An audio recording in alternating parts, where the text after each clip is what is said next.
Order. Order. The Subcommittee on Supply will come to order. It is now 5:12 p.m. The Subcommittee is meeting to consider the estimates of the Department of Community, Culture, Tourism and Heritage as outlined in Resolution E3. Resolved that a sum not exceeding $170,492,000 be granted to the Lieutenant Governor to defray expenses in respect of the Department of Communities, Culture, Tourism and Heritage pursuant to the estimate. I will now invite the Minister of Community, Culture, Tourism and Heritage to make opening remarks for up to an hour if they wish, and if they wish to, introduce their staff to the committee. Thank you. The Honourable Minister of Communities, Cultural, Tourism and Heritage. Thank you, Mr. Chair, and to your delight, I've decided to scale down my opening remarks from an hour to much less. So I thought that would bring a smile to your face and a few others, perhaps. Anyway, good afternoon, folks. I would like to begin by acknowledging that we are in Mi'kma'ki, the traditional territory of the Mi'kmaq people. I also want to acknowledge that people of African descent have helped shape the history and culture of Nova Scotia for more than 400 years. I'm pleased to be here today to highlight the work of the Department of Communities, Culture, Tourism and Heritage and to speak about our priorities for the year ahead. Before I proceed, please allow me to introduce the members of my senior team who are joining me today at the table. With me to my left, Justin Houston, the Deputy Minister of CCTH, and Robin Paddock, Director of Financial Advisory Services, to my right. And of course, behind me, probably one of the best staff in any department in the history of the province, sitting here behind me. And we certainly don't have enough time to introduce each and every one of them. But I can say this much, Mr. Chair, they are a terrific, committed, and dedicated staff. Our government's top priority, it's no surprise, it's health care. Budget 2023-24 helps move our province forward, investing in health care and many of the things that are important to Nova Scotians. We will do whatever it takes to deliver the care that Nova Scotian families need and deserve. We are moving on solutions that work and building a province that thrives from end to end. We also know that while we are making progress, it's going to take time. Our focus on health is broad, and we recognize the important role that other areas of investment have on our health and well-being. Making our communities healthier and more sustainable is part of our plan to fix health care. By addressing the factors affecting health and well-being, supporting families and youth, and investing in our communities, we can help improve the quality of life for all Nova Scotians. As Minister of Communities, Culture, Tourism and Heritage, I can say proudly that this department plays a vital role in Nova Scotia's health and well-being. We contribute to healthy, vibrant communities where Nova Scotians can be physically active and socially connected, and where visitors are drawn to the best of what our province has to offer. We support and invest in so many organizations that are at the heart of our communities: libraries, community centers, rinks and recreation centers, museums, arts and culture organization, and the list goes on, Mr. Chair. Our work with partners has a direct impact on Nova Scotians' health. I'll start with the libraries, for example. It's amazing how much their roles have grown over the years. Mr. Chair, when I was a child, and that certainly wasn't yesterday, Mr. Chair, I mostly thought of a library as a place for books. And that's still true, of course. But a teenager today might visit the library to take a cooking class, or record a song, or attend a mental health youth support group, or borrow sporting equipment, and the list goes on and on and on. Libraries are often leaders in finding ways to help people access the services they need, including health services. In 2022, the Pictou-Antigonish Regional Library partnered with the Nova Scotia Health to deliver the virtual care at the library project. A dedicated virtual care technician helps people in communities like New Glasgow, Westville, River John navigate setting up appointments for virtual health care. The libraries also offer space for people to hold their appointments if they need access to technology they might not have at home. We are providing funding to extend this program into Antigonish County this year and extend community navigation to all virtual health services. Libraries were hubs for important health information and resources during the pandemic, and they continue to supply people with tools to care for their health. The Halifax Public Library now lends out carbon dioxide monitors so patrons can check the air quality in their homes. And we have ordered the equipment so other regional libraries can begin doing the very same thing. Our province is growing, and we live in a time of change.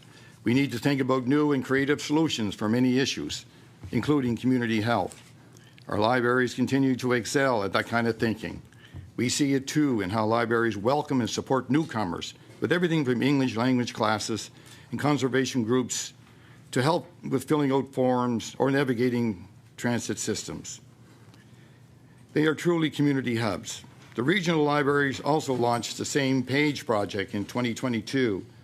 This partnership between 8 regional library systems gives people across the province access to more than 1 million materials held in 60 library branches.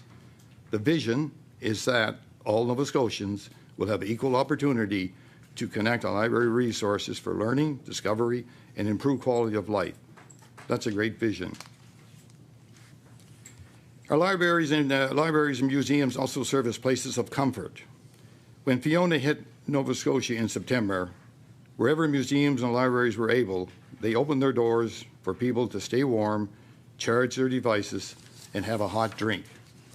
We know it's important for people to have a safe place to go during the extreme weather or other events, and that's why we instituted the Community Generator Program in 2022.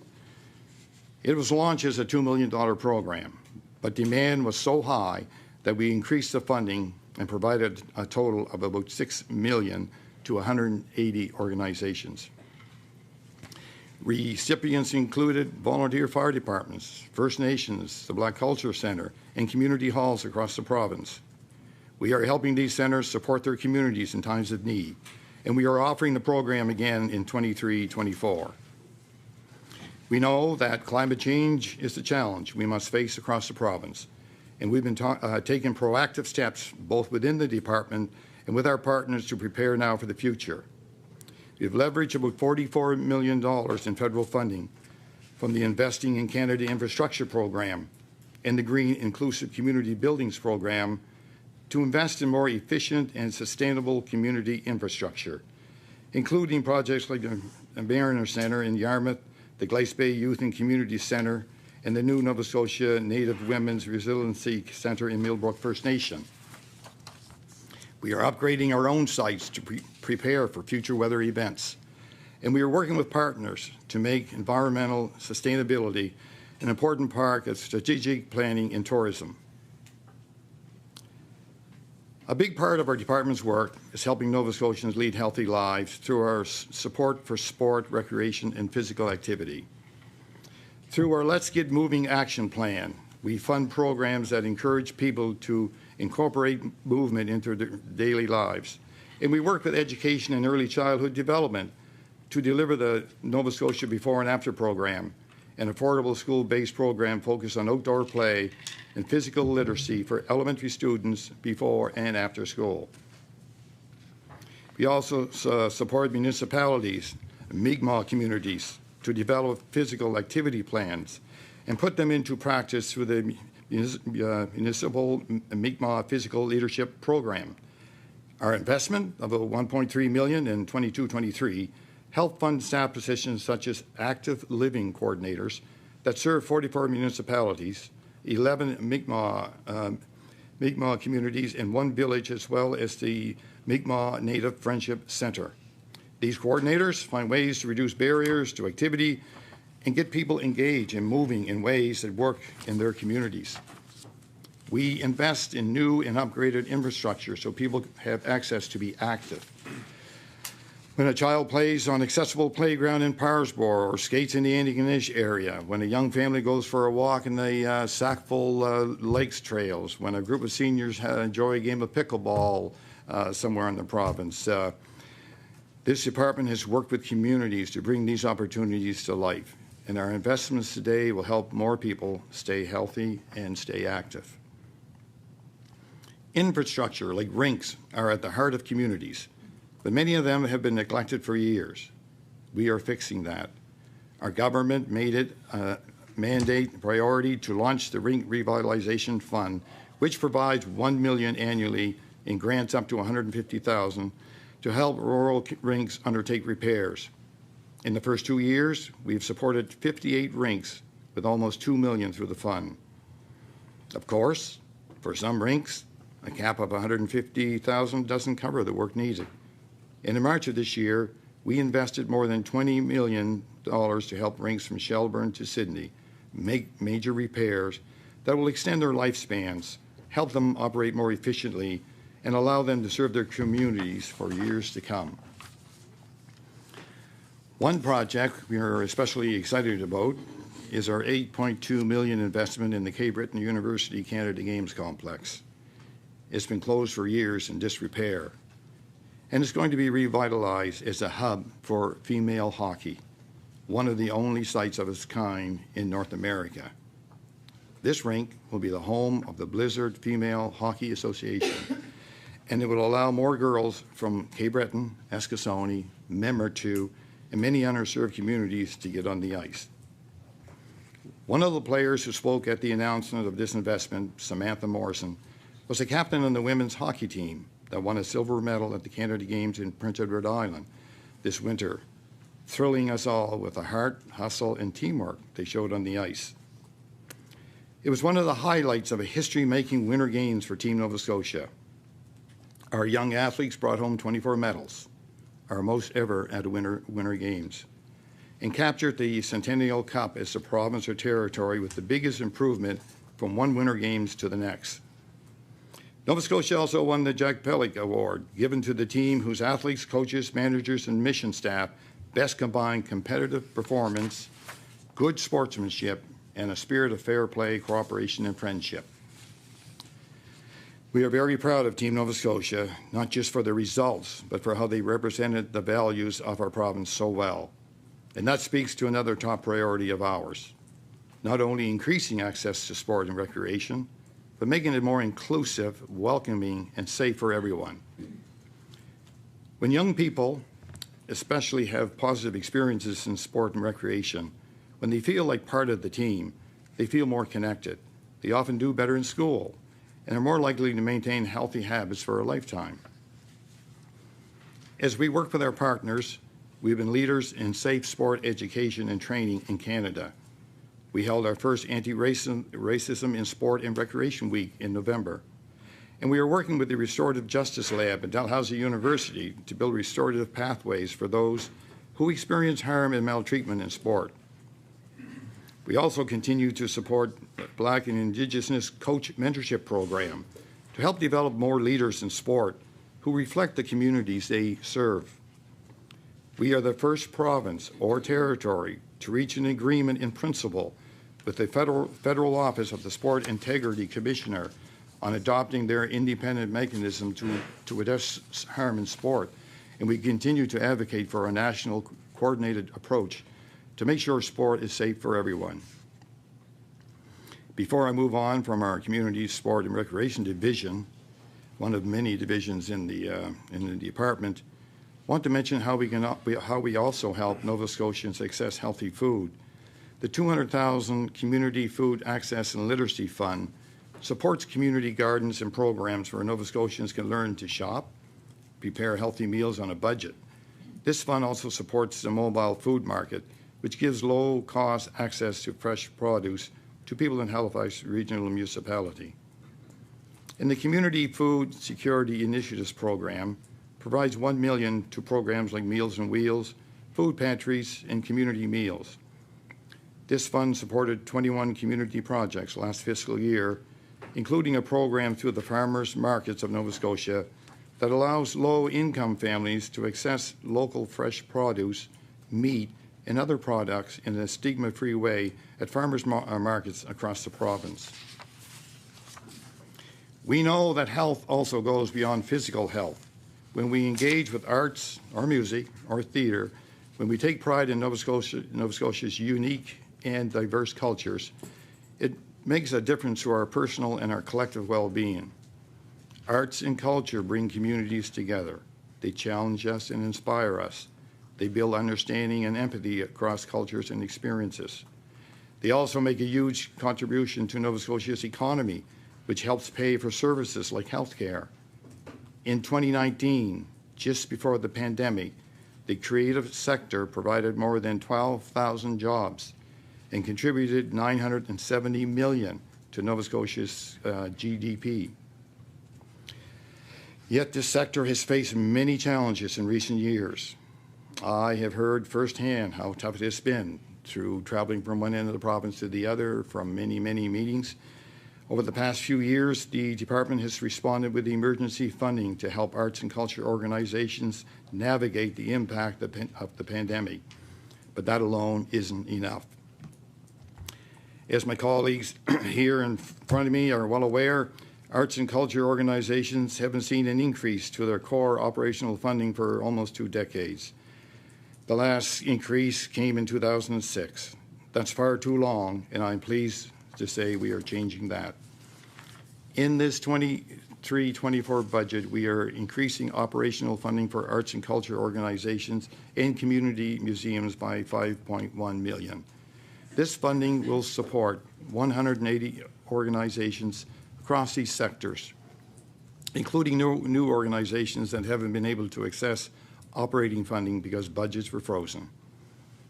Our funding supports organizations that help shape the cultural landscape across the province, like Music Nova Scotia, the Writers' Federation of Nova Scotia, and the Acadian Culture Federation of Nova Scotia. And it helps sites that have a direct impact in local communities, like the Mermaid Theatre in Windsor, the Queen's County Museum, and the Millbrook Culture Facility. Our increased funding will allow organizations to do more than struggle to stay afloat. It will help them to continue to create jobs, draw visitors, and inspire communities.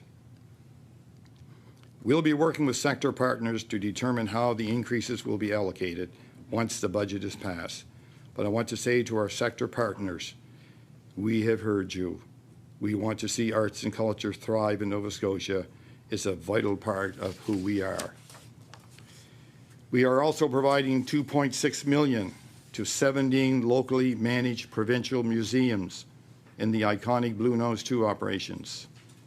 These museums, such as Ross Farm, Highland Village, the Black Loyalist Heritage Centre, help tell the stories of Nova Scotia's past, present, and future. Our museums and vibrant arts and culture sector help enrich Nova Scotia's quality of life. We have seen visitation make a strong recovery over the past year, helped by compelling exhibits like Body World's Vital and The Age of the Mastodon. Some of our museums are seeing numbers like they haven't seen since 2019.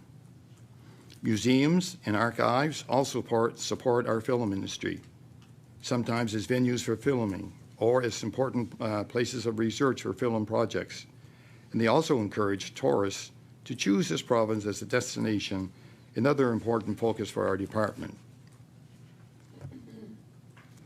22-23 was the first full fiscal year since tourism joined CCTH, and we saw some encouraging growth as we continue to rebound from the pandemic.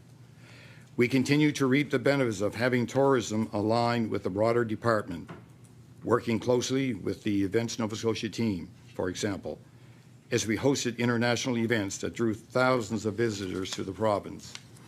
We welcomed almost 2 million visitors last year, 1 million more than 2021, and a great leap from the lows of the pandemic. We especially saw an increase in visitors arriving by air, and room night sales across the province actually surpassed 2019 pre-pandemic numbers. This tells us that we are on the right track. We saw significant recovery last year, and we are expecting a strong 2023. Prior to the pandemic, tourism was a $2.6 billion industry in Nova Scotia. We are committed not only to helping tourism return to pre-pandemic highs, but to making our industry stronger than ever. It was a commitment in my mandate to boost the tourism marketing budget to support local operators. Last year, we introduced the new Compelling Tourism Communities Initiative, which helped 120 communities and operators with market research, advertising, website development, and digital marketing training. As an example, tourism collaborated with the Cliffs of the Fundy Global Geopark to capture the time-lapse drone footage of the world's highest tides. This will help showcase what visitors can experience at the park in promotional videos and marketing materials. And in March, we invested an additional $2.7 million to start marketing earlier and extend the reach on our new campaign called Your Ocean Playground. We are excited about this great campaign, which will run in Quebec, Ontario, and northeastern United States until the end of the summer. Also, we have our campaigns in Germany, the United Kingdom, and our year-round advertising, of course, across Atlantic Canada. Overall, we will invest about $8.6 million in tourism marketing in 2023, as we anticipate another strong year. And we continue to work with tourism industry partners, with our airports, and with our film industry to showcase the best of what Nova Scotia has to offer. Events came back in a big way last year, contributing to the strong rebound in tourism. In 2022, we welcomed the International Canoe Federation Sprint World Championships to Lake Banook and the World Sailing Championships to St. Margaret's Bay. And we worked with New Brunswick to put together a bid on short notice to bring in the 2023 Men's World Junior Hockey Championship, a hugely successful venture that filled hotels and restaurants in late December and early January, when typically things are a little on the low side. The economic impact of these events is in the millions. We don't have final numbers of the World Juniors yet, but preliminary numbers show that the tournament generated about $21.9 million in economic activity in Nova Scotia during what is typically a quieter time for tourism. We are looking forward to welcoming more great events in 23-24. As many of you know, in July, we will host the North American Indigenous Games, which will draw more than 5,000 athletes, coaches, family members, and spectators to the province. It'll be the largest sporting event ever held in Atlantic Canada, and it's a great opportunity to showcase and celebrate Mi'kmaq culture while welcoming visitors from across the continent. In March of 2024, Halifax will host the Juno Awards for the first time since 2006, bringing the best of Canadian music to the province, along with industry professionals and thousands of fans. And in summer of 2024, Southwest Nova Scotia will welcome Acadians and Francophones from around the world for the World Acadian Congress. We saw another strong year in film and television in Nova Scotia as well. Like tourism and events, the film industry helps strengthen our economy, creates job opportunities, brings investments into Nova Scotia, and ensures our culture is shared around the world. For example, in 2022, the Disney series Washington Black, filmed here in locations from Peggy's Cove to Lewisburg. When viewers across North America and beyond tune in as the series airs, likely later in 2023, they'll be treated to beautiful views of our province. Through the Nova Scotia Film and Television Productive Incentive Fund, the department approved 97 projects and invested a total of $29.4 million in 22-23. And in return, film production generated $137.5 million in direct spending in Nova Scotia last fiscal year. That means that for every million we invested through the Film Fund, it generated more than $4 million in direct spending. This fund has a baseline of $25 million. And over the past few years, governments have invested more mid-year to keep up with demand. This year, we know we are expecting another strong year, and we have committed an extra $14 million in this year's budget to bring the fund to $39 million for 23-24.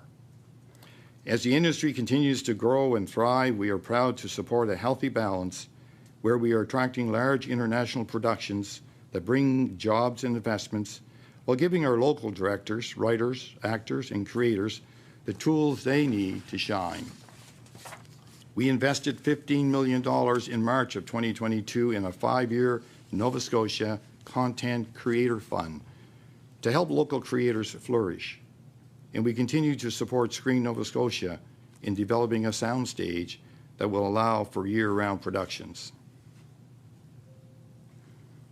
Another important focus in all my portfolios is the importance of equity, diversity, inclusion, and accessibility.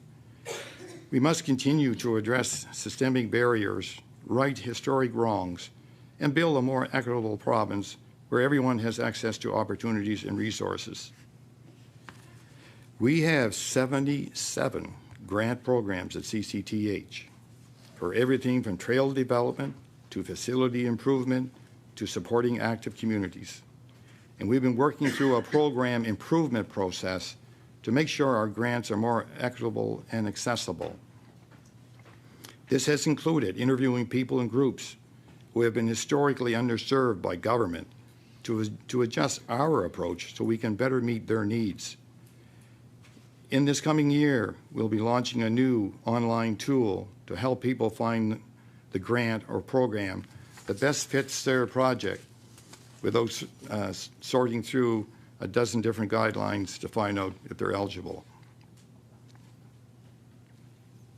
A good example of what I was just talking about was earlier today at noon, I took part in an announcement in Lucasville where we invested $100,000 to the organization there to help them take the first step, the first phase of creating a transportation, say, hub as far as being able to move from community to community, because the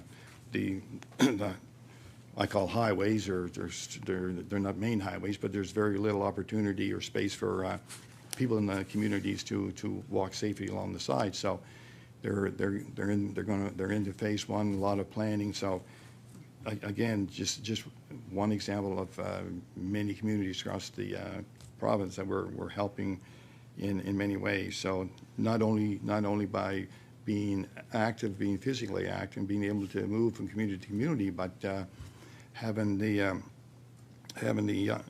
opportunity to connect. This is going to make our processes simpler and more user-friendly for community organizations, which are often run by volunteers juggling multiple responsibilities. We are excited to launch this new tool soon, and I want to extend my thanks to staff who have been working diligently on bringing this to life. And again, that's in our website, where it's what they're working on is to make it much easier for communities and organizations to go to the website and find out the proper program that fits what they would like to request. We also have two grants, the Business Accessibility Grant and the Community Accessibility Grant, that are designed to help businesses and community facilities become more accessible.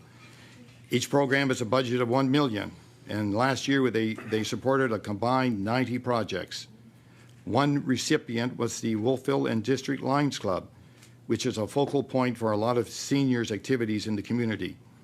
Our grant allowed them to install new accessible doors. In African Nova Scotian Affairs, we officially opened 3 new regional offices this year.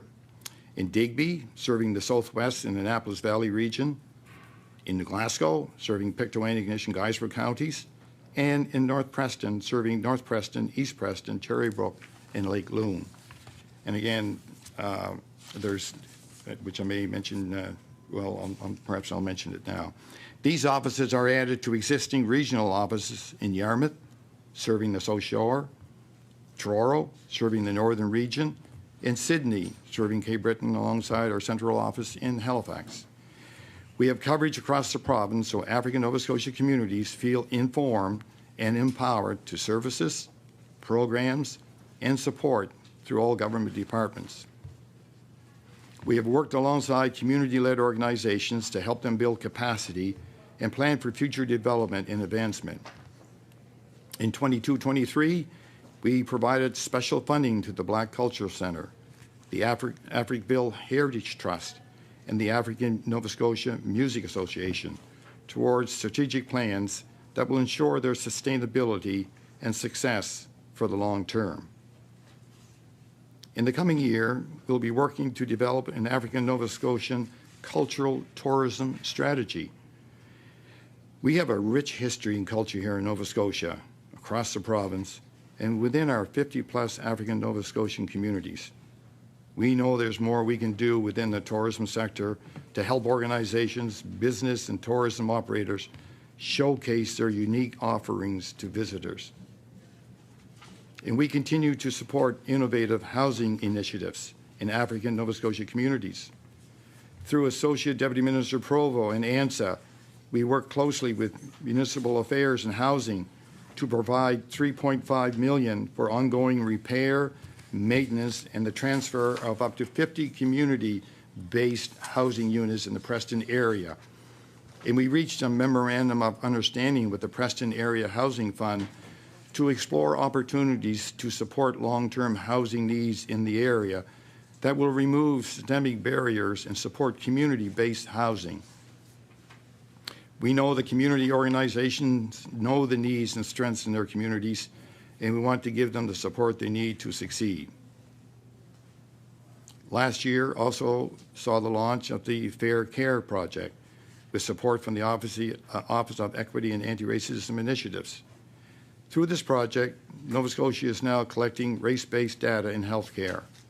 This is something that communities, especially African Nova Scotia community health leaders, have been asking and seeking for a long time. Collecting and interpreting race-based data will help identify and address unfair differences in inequities in healthcare. It will also help the healthcare system work with communities to meet specific needs in an accessible way.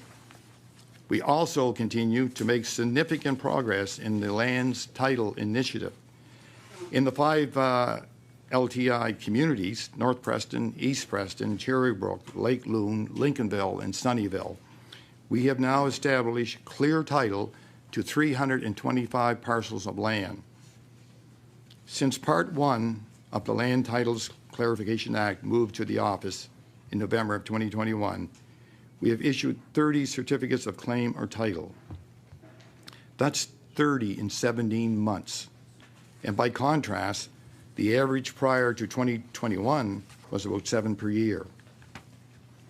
I have to give the LTI team credit for working closely with community members to advance this project and help more people gain the equity and security that comes from having clear title to their property. We have also expanded the LTI's legal services in partnership with the Department of Justice so that people have easier access to the services they need, all free of charge under this initiative.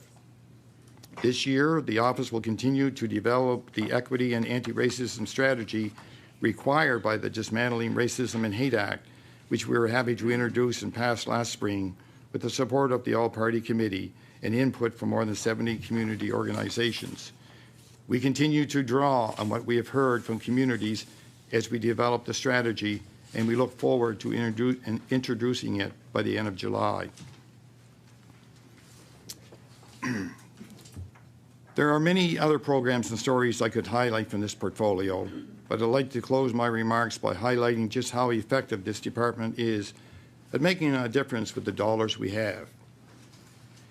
The CCTH budget for 23-24 is, as mentioned earlier, $170,492,000, which is certainly a significant amount. But to put things in perspective, it's a little more than 1% of the provincial budget of $14.4 billion. And I want to highlight the ways that our creative and resourceful staff help partners and community organizations to do great things with smaller sums. Here are some of the things we help bring to life with grants under $50,000.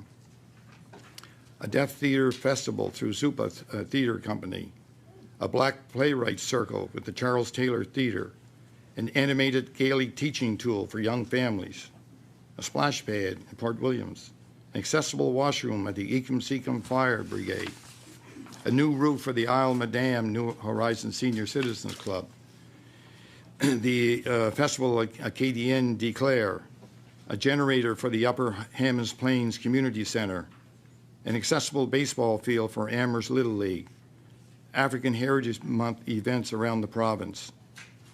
Those are just a few examples out of literally hundreds that I could choose, and I'm happy to share more when I field questions shortly. But I bring this up to highlight how many different aspects of life in Nova Scotia we manage to touch. with comparatively small investments that go a long way toward building a healthy, vibrant community. When we talk about the social determinants of health and addressing the factors that affect Nova Scotia's health and well-being, this portfolio is such a positive influence in those areas. I am pleased, and I know the arts and culture sector is especially thrilled, that we can increase some of our funding this year so our partners don't have to be quite so creative in stretching a dollar. I want to thank the staff of CCTH who work every day with those partners across the province, who advocate for their needs within the department and across government, and who are dedicated to helping communities thrive. I also want to thank my colleagues from the legislature in the room who help identify and champion projects and opportunities in their regions. You know how much the work we do matters to the families in your communities. I'm looking forward to doing even more positive things with you together in 23-24.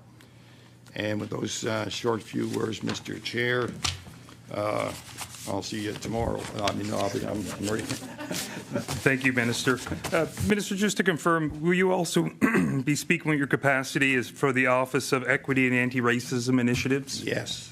Okay. Yes. As I've already read E3 before, I'll read E28 now. Resolved that a sum not exceeding $4,681,000 be granted to the Lieutenant Governor to defray expenses in respect to the Office of Equity and Anti-Racism Initiatives pursuant to this estimate. According to the practice that has developed in the legislature, the opposition caucuses take turns asking questions for approximately 1 hour each. During each caucus's turn, the members within the caucus may take turns examining the minister and the estimate resolution. Only the minister may answer the questions, and caucuses are expected to share time fairly with the independent member. To begin the examination, I now recognize member from the official opposition, the member for Cole Harbour. Well, thank you. Thank you, Mr. Chair. And thank you, Minister. Thank you for providing us quite an in-depth detail of what's happening in the departments. And I also would like to take this opportunity to thank your deputy and the staff behind you that have helped you prepare all the stuff. And I have an idea of how challenging it is. So thank you so much. I'm going to start my question, Minister, with in January, a memorandum of understanding with the Preston Housing Area Fund was launched, and discussions about inequity were explored and opportunities to support long-term housing in these areas, including the work to transfer up to 50 provincially owned housing units into Cherrybrook, Lake Long, North Preston, East Preston, Westfall to a nonprofit organization. The government is also providing $3.5 million to support the ongoing repair and maintenance and sustainability of these units.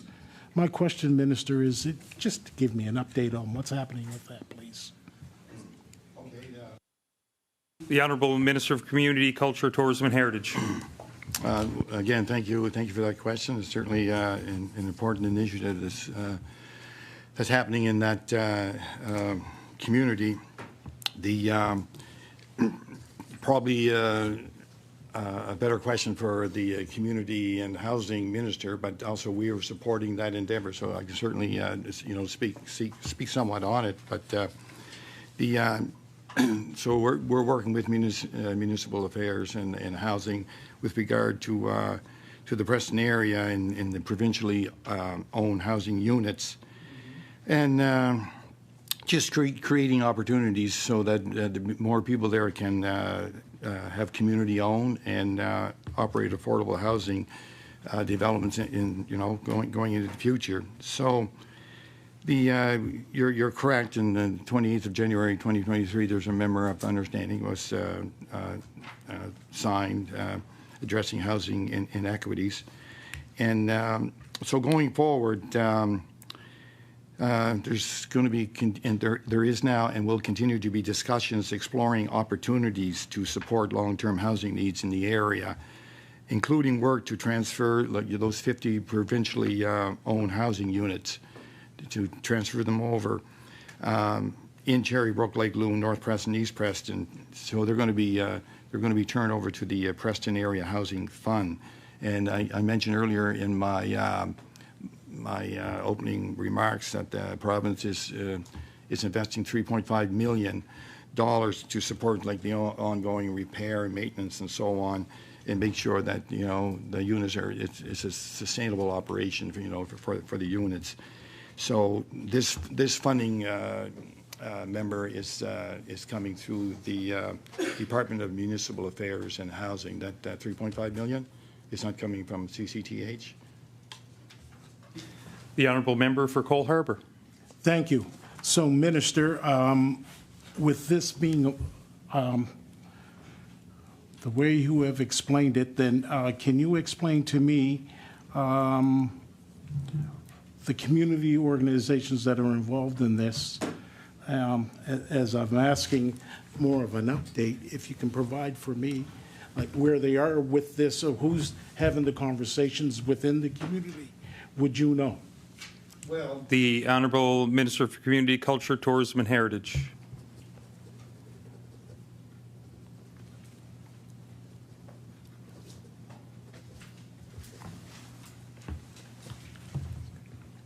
So again, like I mentioned earlier, the memorandum of understanding, of course, was with the Preston Area Housing Association, the group, and the Municipal Affairs and Housing are leading that initiative.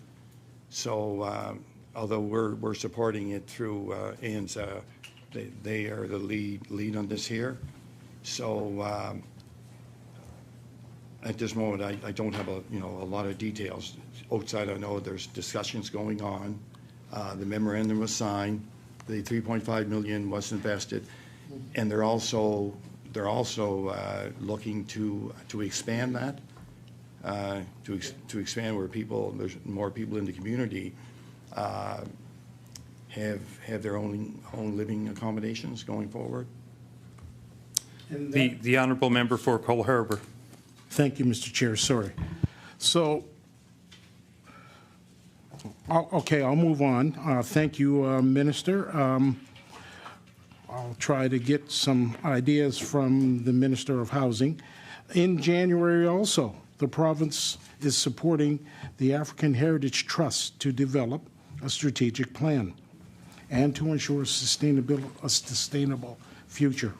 $150,000 investment will allow the organization to refresh programming and to develop strategic operations and plans. Can you give me an idea of where we are with that and what's happening with the Africville Heritage Trust and this investment?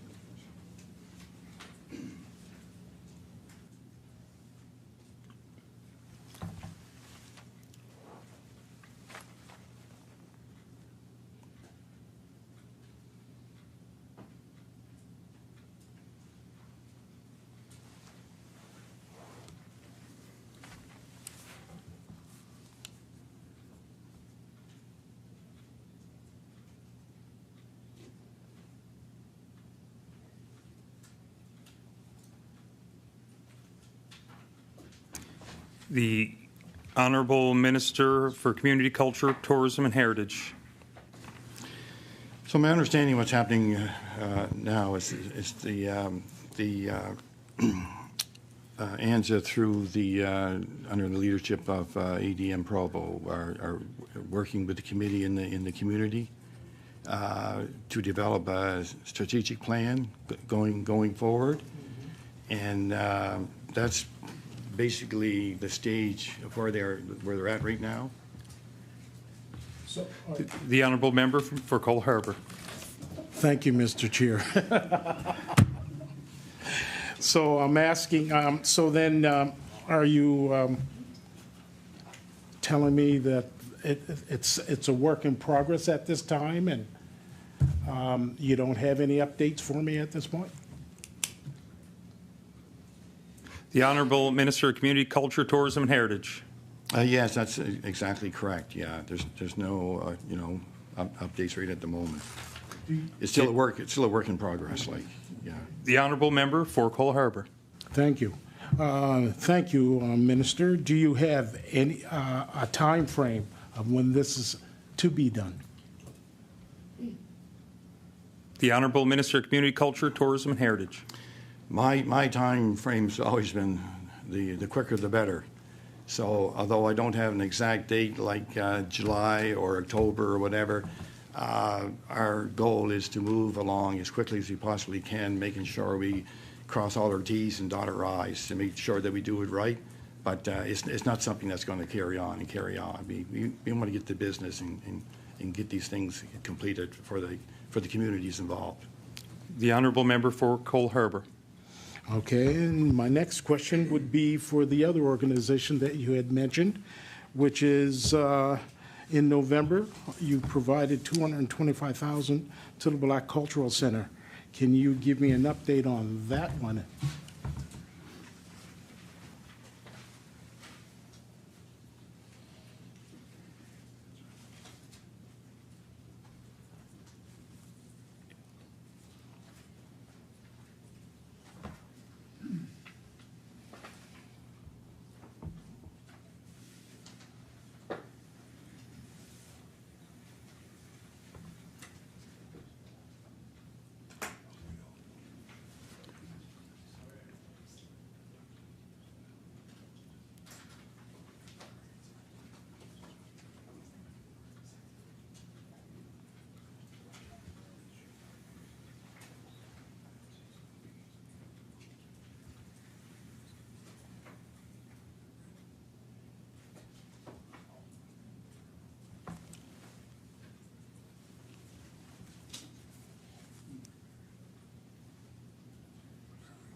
The Honourable Minister of Community, Culture, Tourism and Heritage.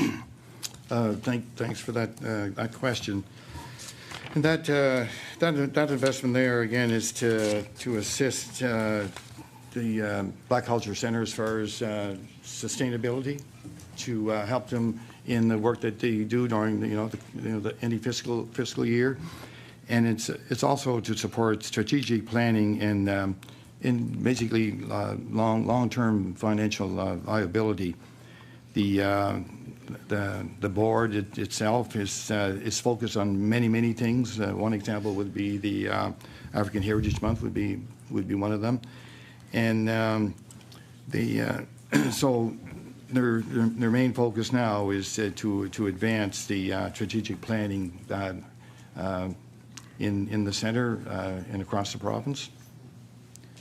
The Honourable Member for Cole Harbour.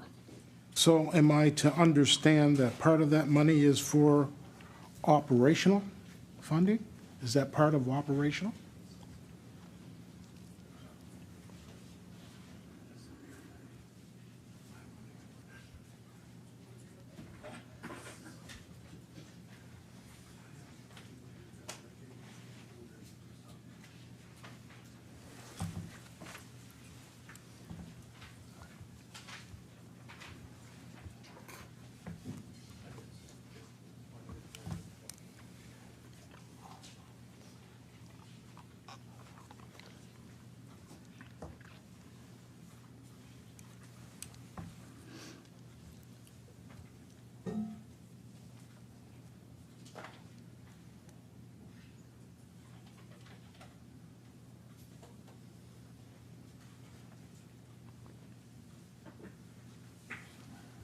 The Honourable Minister for Community, Culture, Tourism and Heritage. Again, thank you for that question. So the answer would be the majority of that, like the funding, the main reason is the investing in the strategic planning going forward. And I think your question was, is this for operating? So it's more for the strategic planning, but also because of our investment in arts and culture, they're going to be helped out and assisted, through arts and culture funding also going forward. The Honourable Member for Cole Harbour. Thank you, Minister. I'm not sure if you would know this, but I'll ask.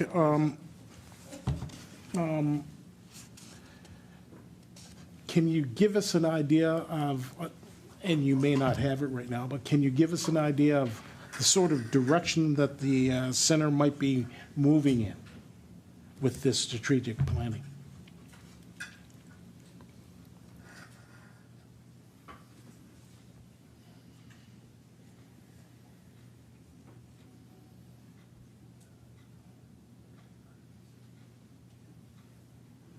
The Honourable Minister, Community, Culture, Tourism and Heritage.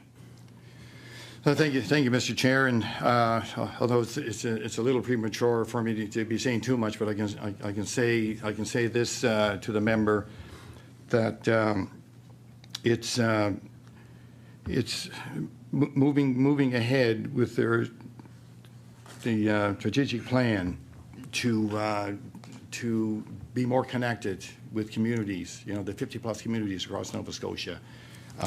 Actually, talking with them, listening to them, seeing what their needs are, and and from that information that they're already involved in, coming up with a strategic plan to be more accessible to these communities. The Honourable Member for Cole Harbour. So I take it then that would mean that they would have a greater reach across the province than the other communities, as opposed to being so centrally located?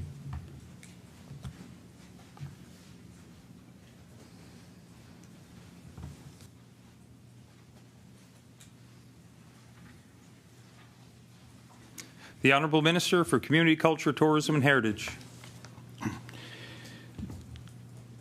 I guess, that could be one of the expectations, but it's what the communities want. It's not for us to to fire, as you well know, as being former minister, it's not for us to fire out even suggestions. Just we want them to do their work with their own communities, and from that details from that work, they'll be able to come up with a strategic plan, and that plan will develop, and the plan will show us if it's going to be thorough expansion across the province or not.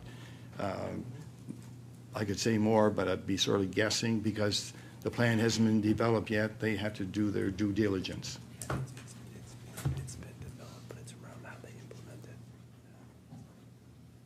So, just to finish off, the plan that they have been working on, and they've been working on it for quite some time, but they haven't reached the point where they're going to implement it. Like they haven't reached that road yet. Hopefully, hopefully soon, they will. Sorry. The Honourable Member for Cole Harbour. Thank you, Mr. Chair, and thank you, Minister. So I wasn't suggesting that you're making suggestions or you should. I was just wondering if you might have had some insight on that direction. I'm going to move on now from there, and I'm going to move on to something that's dear to me, and that's the International Decade for People of African Descent. That ends in the upcoming fiscal year, 2024.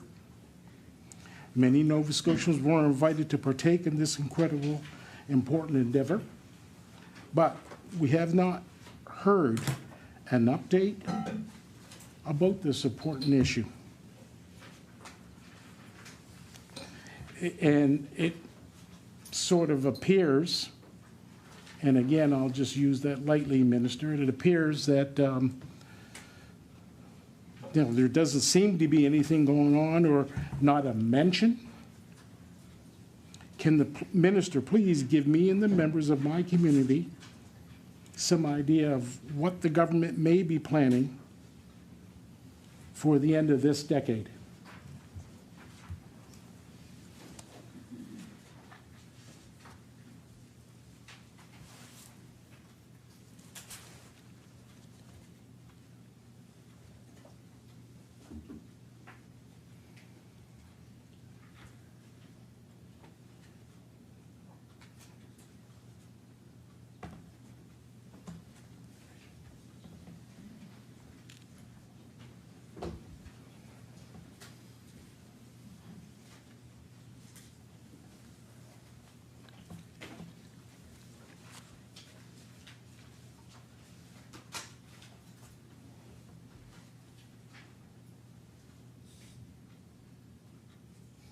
The Honourable Minister of Community Culture, Tourism and Heritage.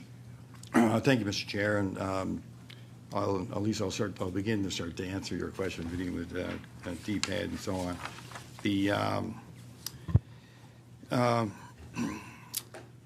So my understanding is we're going to continue to work with DPAD to continue to strengthen our relationship with DPAD. And just working with them to support the goals that they have in their supporting the communities. Those discussions have already started and are going on with DPAD, and exactly what may occur or will occur at what looks like sort of like a deadline or whatever. I'm not sure at the moment, because those types of discussions are going on. Like you mentioned an end there, so questions like what's going to happen when we reach that point.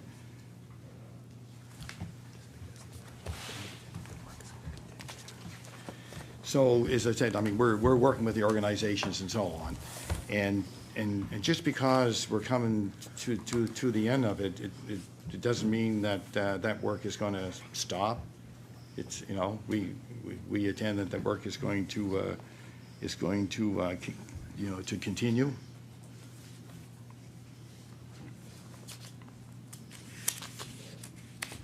I recognize the Honourable Member for Cole Harbour. Well, thank you, Minister, and it's good to hear that the work is going to continue. Has there been any other communities other than DPAD reach out to the Office of African Nova Scotian Affairs to discuss the decade, to, I guess, look for any assistance or help in trying to coordinate any event for the end of this?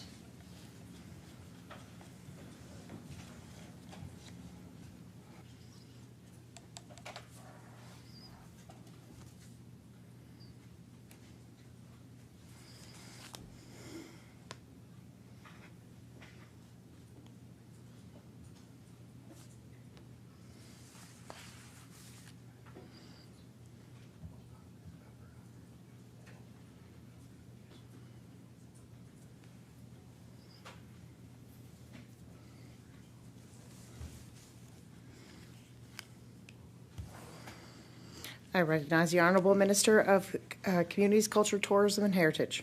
Thank you, Madam Chair. So, like our focus, with the discussions going on with DPAD at the moment, and they're, what's suggested is their lifespan and so on. The discussions that have been happening are more to the level of like advancing the work of DPAD, advancing the action plan through ANSA, through other organizations, and there's several other organizations in the various communities. So that's been the focus at the present. I recognize the honourable member for Cole Harbour. Okay, thank you, Minister. Thank you, Madam Chair. We know that the topic of justice and addressing the barriers, now part of this question you might defer to the Justice Department, but I'm going to throw it at you anyway. Addressing barriers in the justice system of diverse communities should be key importance for the office. Last May, we heard the initial plans to begin the African Nova Scotian Justice Development Plan was released in May. Can you, Minister, please give us an update on that plan?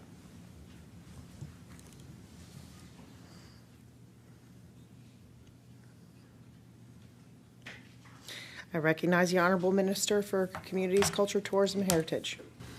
Thank you, Madam Chair, and having played a few years of ball, I could probably catch that ball coming towards me, but I have to throw it back because that's really a question for the Justice Minister. I recognize the honourable member for Cole Harbour. Thank you, Minister. A really important program that we have in Nova Scotia is the Nova Scotia Brotherhood Initiative. Can the minister please provide some information on how much is in the budget or how much was allocated for this initiative this year?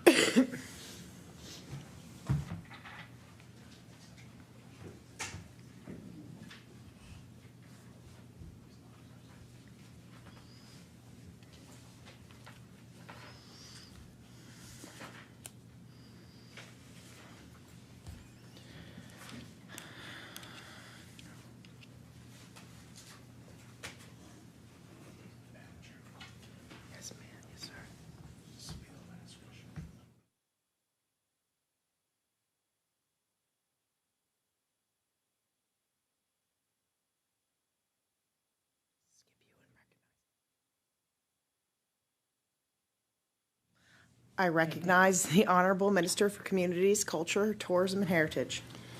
Thank you, Madam Chair, and thanks for the question. And again, there's not too much information I have personally on that because that's more an initiative through the Department of Health.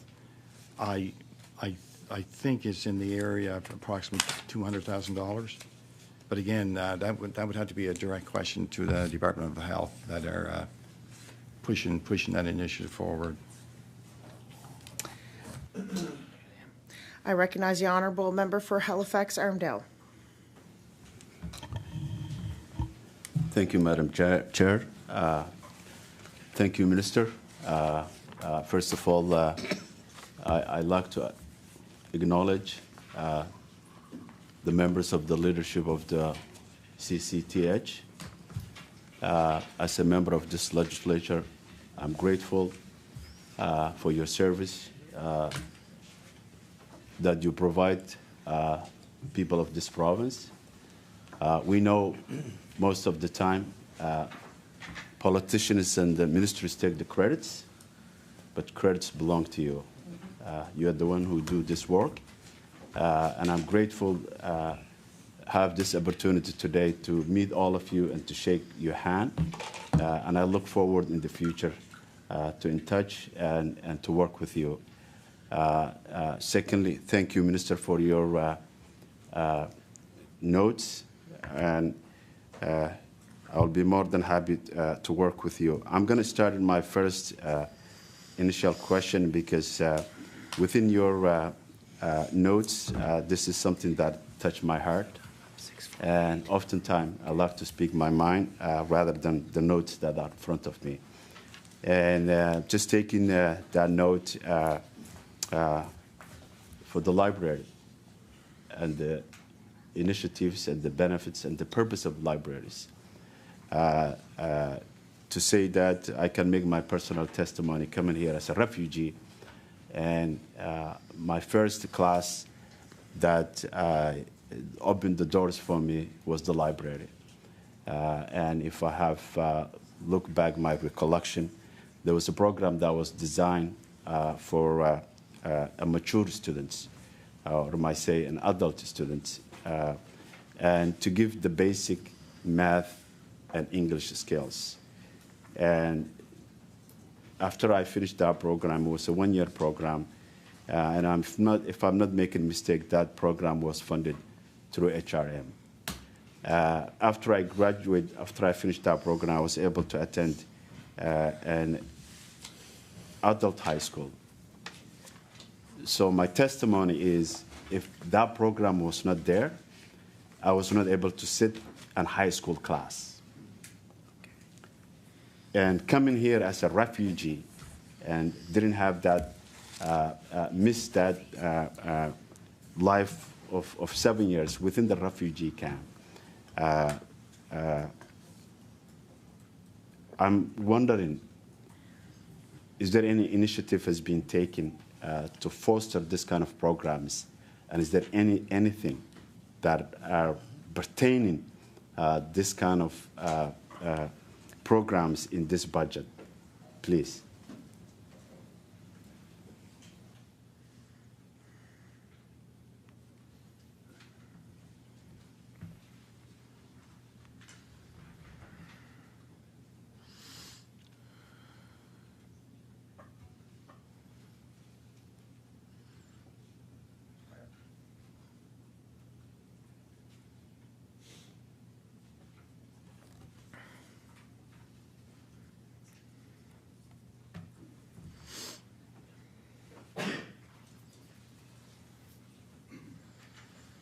I recognize the Honourable Minister for Communities, Culture, Tourism and Heritage. Thank you, Madam Chair, and thank you for that question. And I wholeheartedly agree with everything you're saying. And before I attempt to give you an answer, I want to also agree with you about the wonderful staff that I'm with at the table and the staff behind me. I always think I have the easiest job. They are the people that, you know, are committed, are dedicated, and do some great work day in and day out.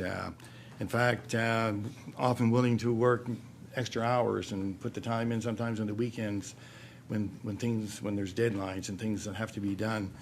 And they always do it in a very pleasant way, you know, with a smile on their face, which makes my job and when I arrive at the department in the morning. So again, they're great people to work with, and I'm enjoying every minute interacting with them, and they're very, very, very helpful. Generally speaking, with libraries, I'm glad that you were able to take part in that particular program, and the libraries in the province are continuously expanding their network, expanding the things that they do. I think every year they increase the types of things that they do to help people in their communities, and we really saw that during the 2 years of the 2 years plus, I guess, of the pandemic, that they went over and above and beyond things that they did prior to in helping community members. The dollar value investment in the budget that you're referring to is again $16.5 million for this coming fiscal 23-24. I can also tell you that that I can stand to be corrected, but I think by 26 there will be perhaps a new funding formula. They're currently working on a new funding formula for all the libraries across the province, so that will be a significant milestone and again, this funding formula, it's all about sustainability, and that where they can plan year to 2 years, 3 years ahead as far as a lot of their programs and a lot of their their staff, who they can retain, and if they can get more staff and so on to offer more programs. And again, this is sustainable funding over and above like project funding. There's also project fundings too that the libraries can apply for and come up with some very significant and worthwhile projects in their communities. The examples of projects, for example, under the Library Development Fund in this past year at the Colchester East Hants Public Library, and his Voices for Change speaker series to elevate and amplify the stories and perspectives of community members on social justice and environmental action topics. So there's an investment of just a little less than $19,000 for that particular project. There was another project where we invested roughly $20,500 at the Western Counties Regional Library Digital Literacy Program, and that's just for providing the tools, training, and devices needed to navigate health, government, and basically better online services. And so they, there are a couple of examples like, and I mentioned earlier in my opening remarks about the Pictou-Antigonish Library with the virtual care. They have done a tremendous job piloting that project of virtual care with, I personally know lots of people that have gone into the library to be assisted as far as virtual care, to use computers and so on. So and as I'm talking about the libraries and things that they do, for example, a lot of people will go there and get their income tax completed, especially seniors. Where they'll visit the library, and there's quiet, private places there where they can get their income taxes completed because they just don't have the technology at home to do that. But again, I'm a big fan of the library system, and throughout my previous career of 30 years, I sent a lot of students to the library to do some projects, do some research on a variety of things throughout the years. I recognize the honourable member for Halifax-Armdale. Thank you, Madam Chair. I think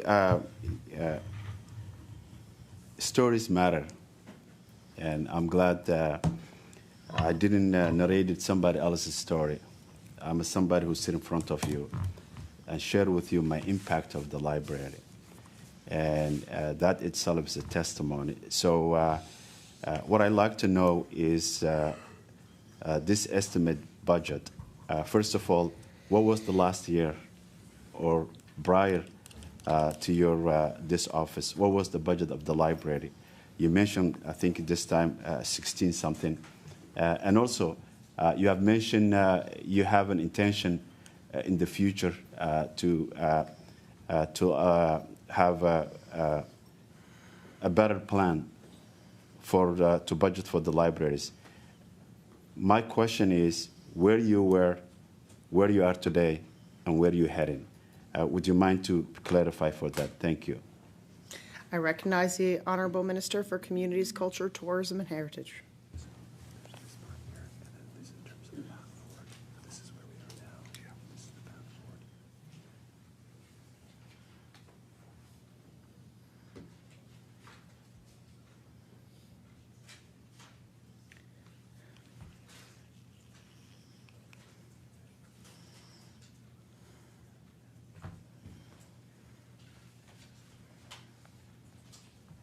Thank you, Madam Chair, and thanks for that question.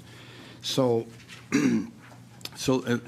library funding is shared between the province, the municipalities, and the library board, and it's based on a funding model which was implemented in 2020-21. And At the moment, that's, I mentioned earlier, they're working on that, the funding model, and they hope to have that completed by 2026. So this model requires a minimum contribution from the municipalities and also from the board. And this is the first year, 22-23, that the increased level of municipal contribution under the new funding model was mandatory. So as we both know, we all know that libraries are facing escalating costs. And we're working with our partners to review the funding model. And at the same time, as we're working from 23 to 24 up to 26, we're also providing some bridging funding, because we know they have to be sustainable between now and when the funding model is complete. So the key to that was an additional $500,000 to help these libraries during this kind of like a transition time for their operational needs. And money to help them. They're always creating and innovative projects and so on. So again, as I mentioned, going forward, they've expressed that they are facing significant operating costs pressures, and are very receptive of this bridging funding that they are receiving. And of course, that's helping them with their operational shortfalls and so on in the current fiscal year and current fiscal year that's starting now, 23-24. So CCTH will form a library funding formula committee in 23-24 to review and enhance the library funding formula to support continued sustainability of Nova Scotia public libraries. I'm going to take the opportunity just as a close. You mentioned about libraries and stories and so on. I'd like to just share you a very quick short story. This. Things sometimes that we're not aware of, but about three, four weeks ago, I was invited to attend a meeting down in Upper Beatrachity, and this community wanted to let me know and others that there is a third birch town in Nova Scotia, which I didn't know. I knew there was 2 birch towns in Nova Scotia, but a third, no. And so the Guysborough Historical Society have been doing a lot of work over the last few years to determine this, and they have found proof that yes, this community of 28 homes was in Birchtown near Manchester, not too far from Boylston, and a gentleman at that meeting who frequents the library.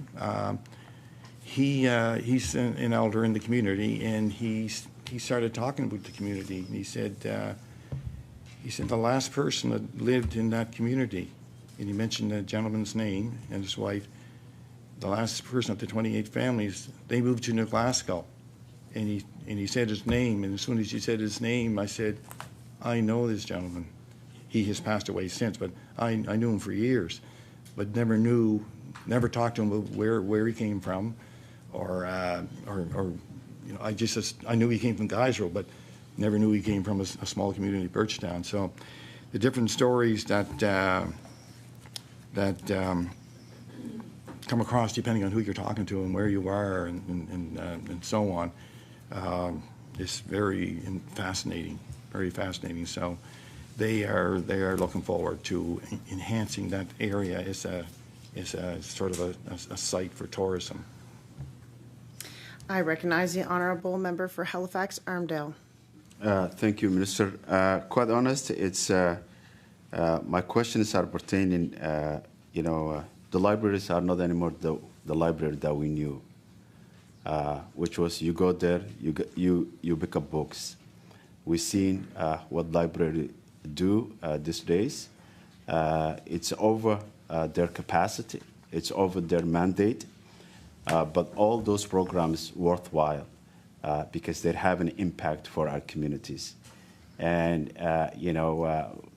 whether it's a vaccine, whether it is, actually even sometimes making people place for shelter, especially in the wintertime, and allow people at least a couple hours place that they can stay and get warm. So quite honest, I don't see that effort being made this budget. I don't see that vision being made this budget. But I will encourage in the future. I really believe the status of libraries has changed. And the way we fund it also should have a reflect for that change.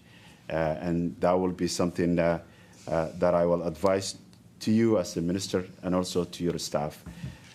My next question is another question that are in the minds of Nova Scotians.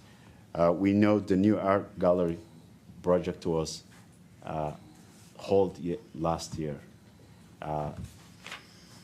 And we know as a Nova Scotians how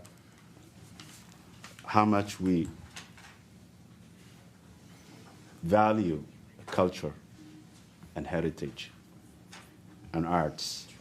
And it's unfortunate I can't speak in arts because I have two wonderful colleagues who are sitting beside me who are artists and champion of arts. And I'm leaving most of those questions with them, which I'm sure they have a lot. But I'd like to know where that project is down.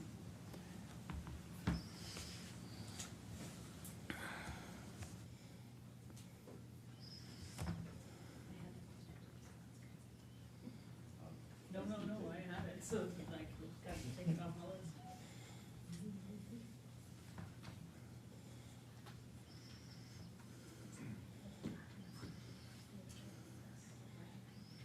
I recognize the Honorable Minister for Communities, Culture, Tourism, and Heritage. Thank you, Madam Chair. And I guess the quick answer would be it's still on pause, but we are absolutely, definitely committed. And if I continue to talk, it'll be less questions for your colleagues to your right there with regard to arts and culture. But again, jokingly saying that, but no, it's on pause. We're absolutely committed to it, and there's constant dialogue going on weekly with department staff and the board of the art gallery. We believe in our arts and our culture sector, and we continue to support the Art Gallery of Nova Scotia. And is a vital community space, for education, for wellness, for growth in the sector and through the arts. And we work together with the Art Gallery of Nova Scotia to update their legislation, to modernize governance and operations, and to appoint board members so that they have quorum, which they do now. And that helps position the gallery for not only the present but for the future success and into the future.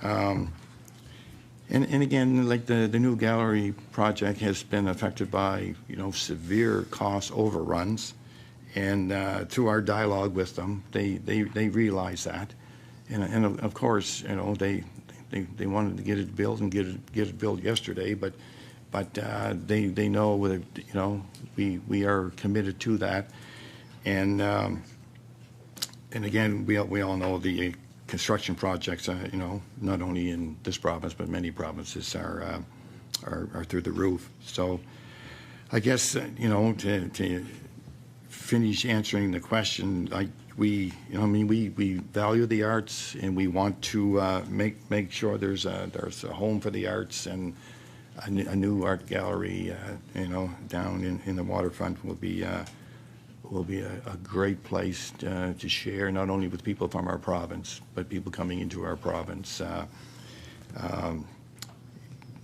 Just right at the very moment, it's not the right time. but it's still on the books, and there's still dialogue going on, constant dialogue. It's not something that's been put on the back shelf. There's a lot of dialogue going on with the with our staff and department with the board. I recognize the honorable member for Halifax-Armdale. Thank you, Madam Chair. What I'm gathering for your answer is there's no decision has been made, but also what I'm looking for and what Nova Scotians are looking for is an answer. And that answer, whether they can count on this project and be optimistic and hopeful this will become a reality project. Would you able to give that optimism for Nova Scotians and to say, we missed this budget, but we're hopeful this project will flourish and we're committed for the next year budget?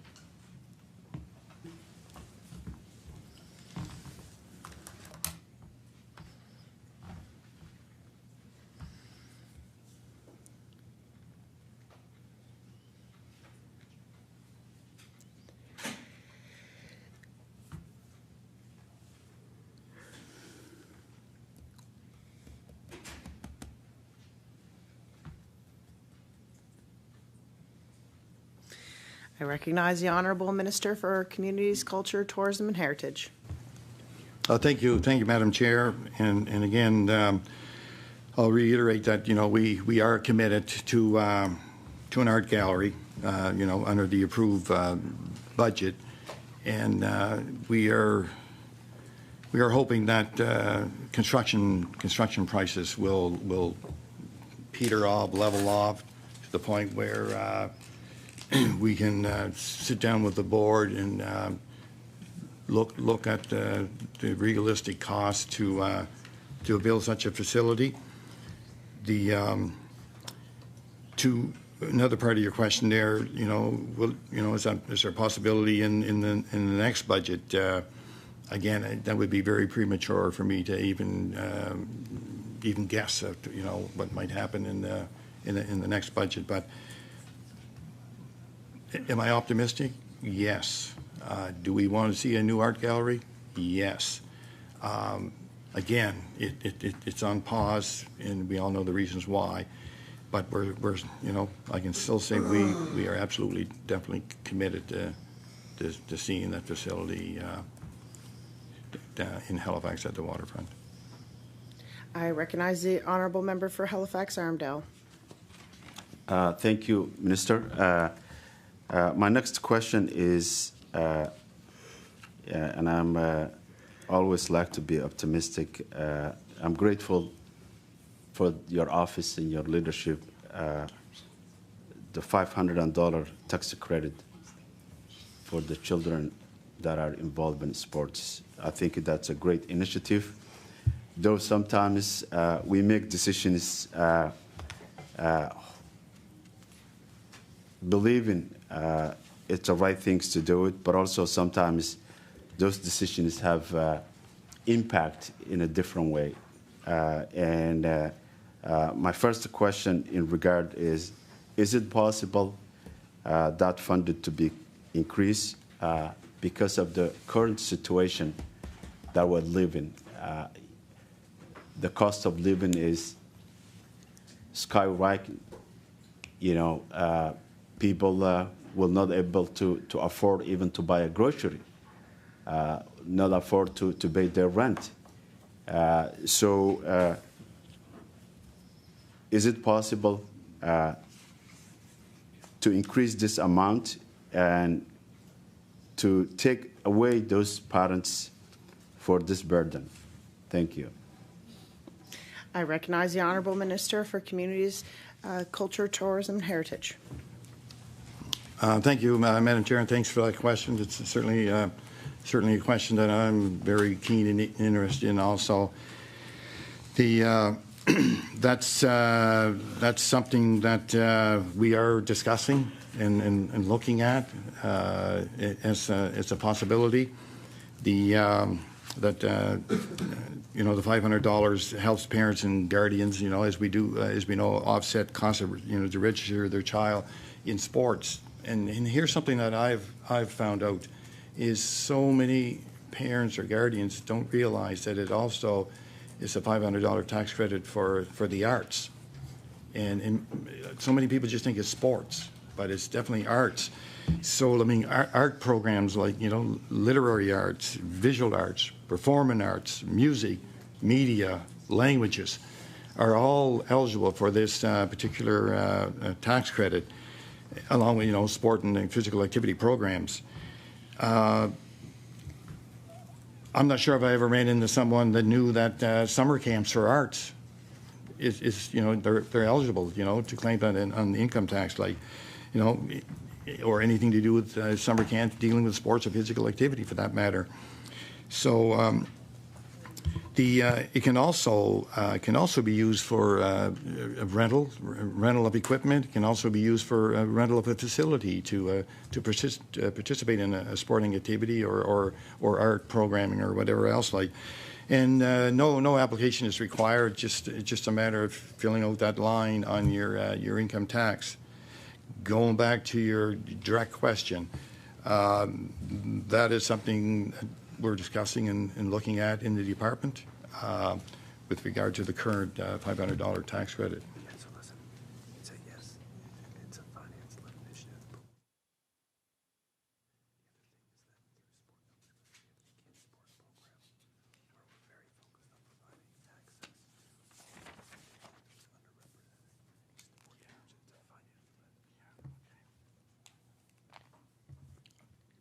So just in addition to that, it is a $500 tax credit, and it's and this is an initiative led by the finance department. This particular tax credit, and again, we are certainly open to exploring that. The fact that you were talking about it a few seconds ago there. Exploring ideas to how to perhaps increase, but as far as there's other programs with regard to helping out groups and so on, and one is called Kids Sport, where there's funding available through Kids Sport, and other organizations with other groups. Don't have the names of them right at my fingertips, but I can certainly get them very quickly for you. So over and above the $500 tax credit led by the finance department, through our department, we also have other initiatives that help out youth to break down those barriers for communities that maybe not get the opportunity to, like, and that's something that I know personally is very, very important to members of the staff in CCTH that work with these programs. They're always spending time in discussions trying to break down those barriers, trying to make things better, trying to stretch the dollar to help our youth be involved, be active, be part of the community, socially, culturally and mentally and so on. I recognize the honourable member for Halifax Armdale with a reminder that there is a little over 2 minutes left of your time. Thank you, Madam Chair. I don't think I could have 2 minutes to finish my quite honest, I just actually got a phone call before I arrived at the house today. There's a gentleman who's also organizing refugee youth soccer program, and he was bleeding me today. He was saying, I don't think I can continue this program. I'm spending my own money, and this is the reason actually I'm interested in this credit. So one of the only questions that I have pertaining this tax credit is there any provision this credit, tax credit, those who are low income, marginalized community, will have an opportunity and they will not be disadvantaged because of this kind of credit? And is there any places that are those information that it's available so they kind of access in order to benefit for this service? Thank you. I recognize the Honorable Minister for Communities, Culture, Tourism, and Heritage. Thank you, Madam Chair. Thanks for the question. On my understanding, not through the $500 tax credit thing, but I'd be happy to get together with you afterwards to make contacts with some of our staff to inform you of some other things where we could possibly help, which you can pass on to these community groups and so on. So I think there is some help and assistance there in other avenues like that might be very beneficial to these groups. I recognize the Honorable Member for Halifax-Armdale with 15 seconds. Thank you, Madam Chair. Thank you for Minister. Thank you for the public service and the leadership of the CCTH. I'm grateful today to be with you. This question is not to you. This questions are the public questions, but you are the expertise who have the knowledge, and we thank you for your response. And I look forward to engage with you in the future. Thank you, all of you. I recognize the Honorable Member for Halifax-Needham. Thank you, Madam Chair, and I as well want to thank all the staff for being here. I know it's not easy to just sit and listen, but I'm grateful that answers will come our way, and I'm going to start with some funding questions. My question is, can the Minister please tell us what funding is available this year to the African Nova Scotian Decade for People of African Descent? So I know we were talking about that earlier, but we didn't actually specifically get any funding details. I'm just wondering how much is allocated this year for DPAD.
I recognize the Honorable Minister of Communities, Culture, Tourism, and Heritage.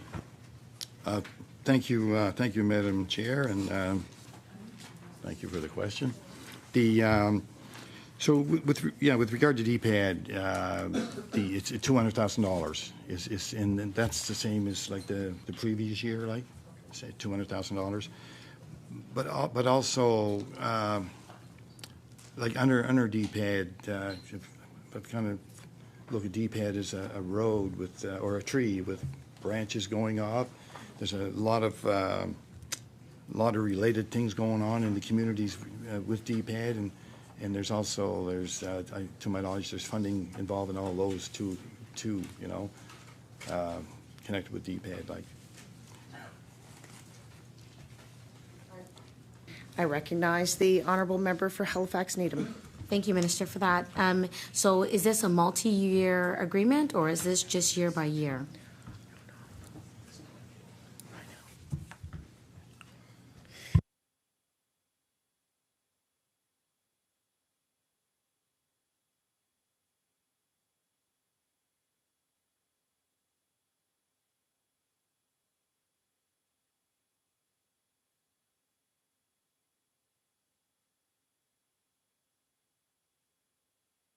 I recognize the Honorable Minister for Communities, Culture, Tourism, and Heritage. Thank you, Madam Chair. Thanks for the question. And the answer would be those discussions are going on right now with regard to, you know, what's going to happen in the near future and beyond that. With the DPAD coalition and other groups connected with it, like. So again, because those discussions are happening, I'm not too sure where they're going to lead, but I'm sure it'll be a positive road, you know. I recognize the Honorable Member for Halifax Needham. Thank you, Madam Chair. I want to just point back to the minister's beginning statements, and some of the pieces that I pulled out of that was sustainability and committing to the funding and making sure that, you know, we're able to continue to have these relationships within community. And DPAD is one of that specific. I mean, you mentioned as well the tree with the roots, and yes, they are rooting out, but we do know that there is a really, really important to make sure that what is there is going to be sustainable and is going to stay. So that's why I ask, is there multi-year? Because I know I asked the same question last year in specific to that. Is it on the table that their funding could be cut, or is this something that is not on the table at all? You will be continuing to fund. I recognize the Honorable Minister of Communities, Culture, Tourism, and Heritage.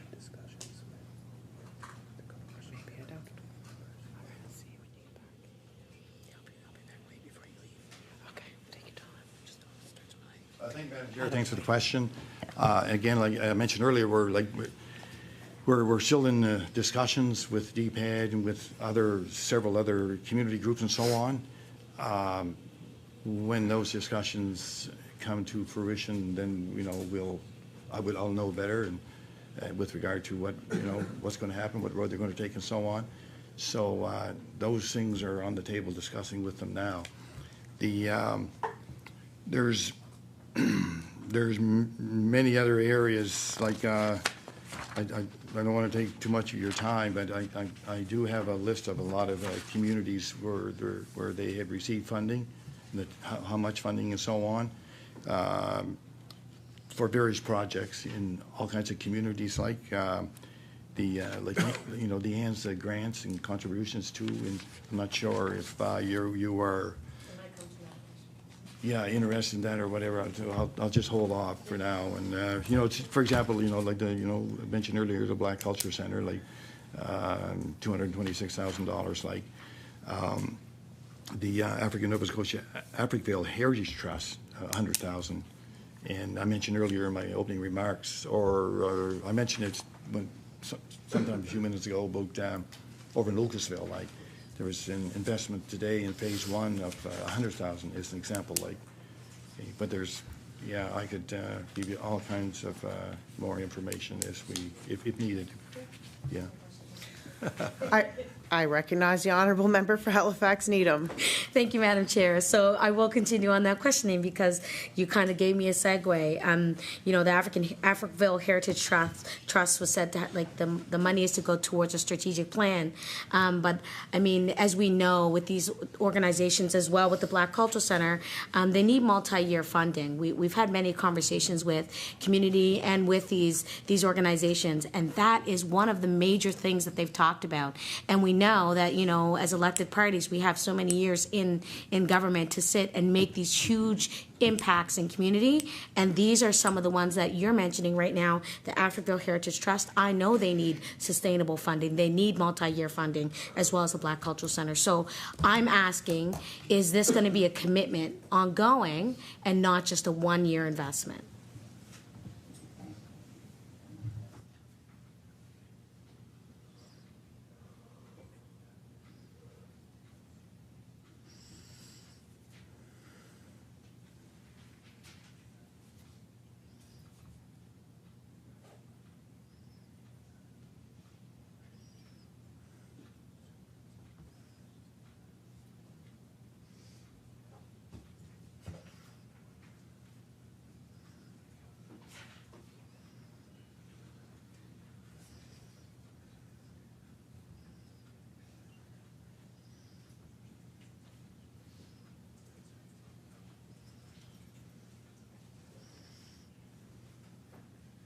I recognize the Honorable Minister for Communities, Culture, Tourism, and Heritage.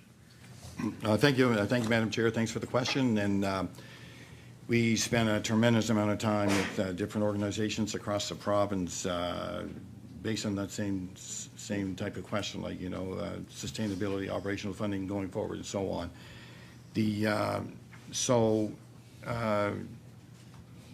I guess with the Black Culture Center, going forward, there's with the center, there's multiple year funding going forward for the Black Culture Center. You made reference to the Africville Heritage Trust, and again, it's the funding there was $100,000. Right at the very moment, that's not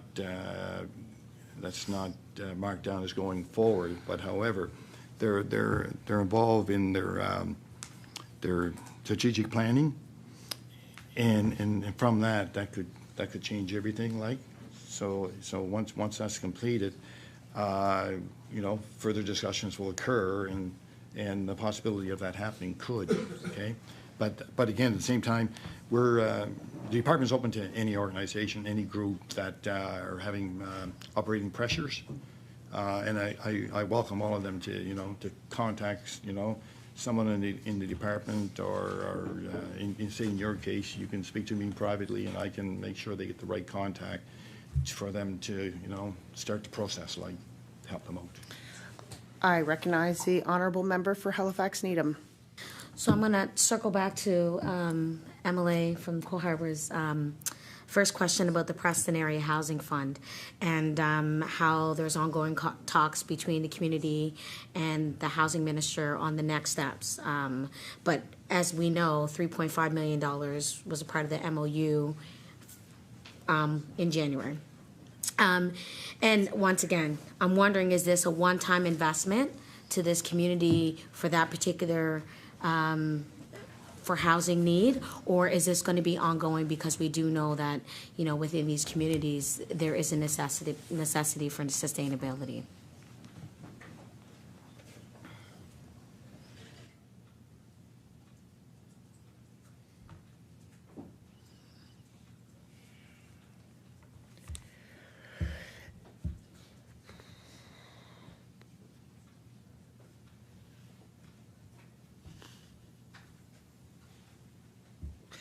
I recognize the Honorable Minister for Communities, Culture, Tourism, and Heritage.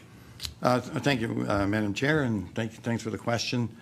Again, it's certainly a question for the Minister of Municipal Affairs and Housing, but if you'll permit me, I'll say a few things about it. We're I guess our role in that, ANSA's role in that, is this, that we're listening to the communities. We're involved with the communities. We're doing everything we possibly can to find out what the communities need and want. And let's say with regard to this particular initiative, is the housing initiative. So as we're doing that, we're bringing that information back to the Minister of Municipal Affairs and Housing to let them know exactly what we are hearing on the ground. So. That doesn't answer your question directly. Will that 3.5 continue?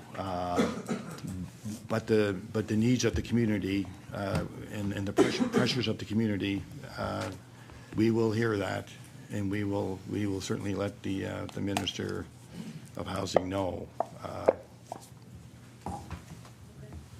Recognize the Honourable Member for Halifax Needham. Thank you, Mr. Chair. So shortly after this government was elected, our caucus dedicated a significant amount of time and energy on an all-party committee designed to develop a bill on addressing racism and hate. The minister did say that they were having conversations with communities, and those conversations have been happening. I'm wondering if this department is going to start a commitment on reparations together with Black Nova Scotians.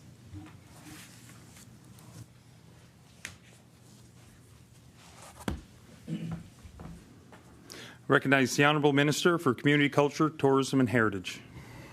Well, welcome back, Mr. Chair. It's nice to see you. Again, thanks for the question. So, I mean, I do know that the that the office is working on their strategies, and they're doing the same thing that happened when the all-party committee they're out in the communities. They're talking to the communities via many ways and so on, and they are they're trying to again find out what the community needs are. The desire for the community with regard to issues that they are faced with and have been faced with for such a long time that we're trying to move along as quickly as we possibly can, so that they can actually see improvements. Besides a lot of dialogue that's happening in coming up with the strategy goals and so on, as we're all aware, there's an all-party deputy committee that are meeting on a regular basis, and it's an all-government approach there, where they're just not working in CCTH and ANZA. They're working across all the various departments on an equity lens to, I guess, in my words, it's time to wake up and make things better. And we have to make things better, and so this is something that the deputies are asked to do, to look at their own departments, to improve, through this lens, regardless of whatever practices that are happening, to make them more open, to people that perhaps had barriers and doors closed and before.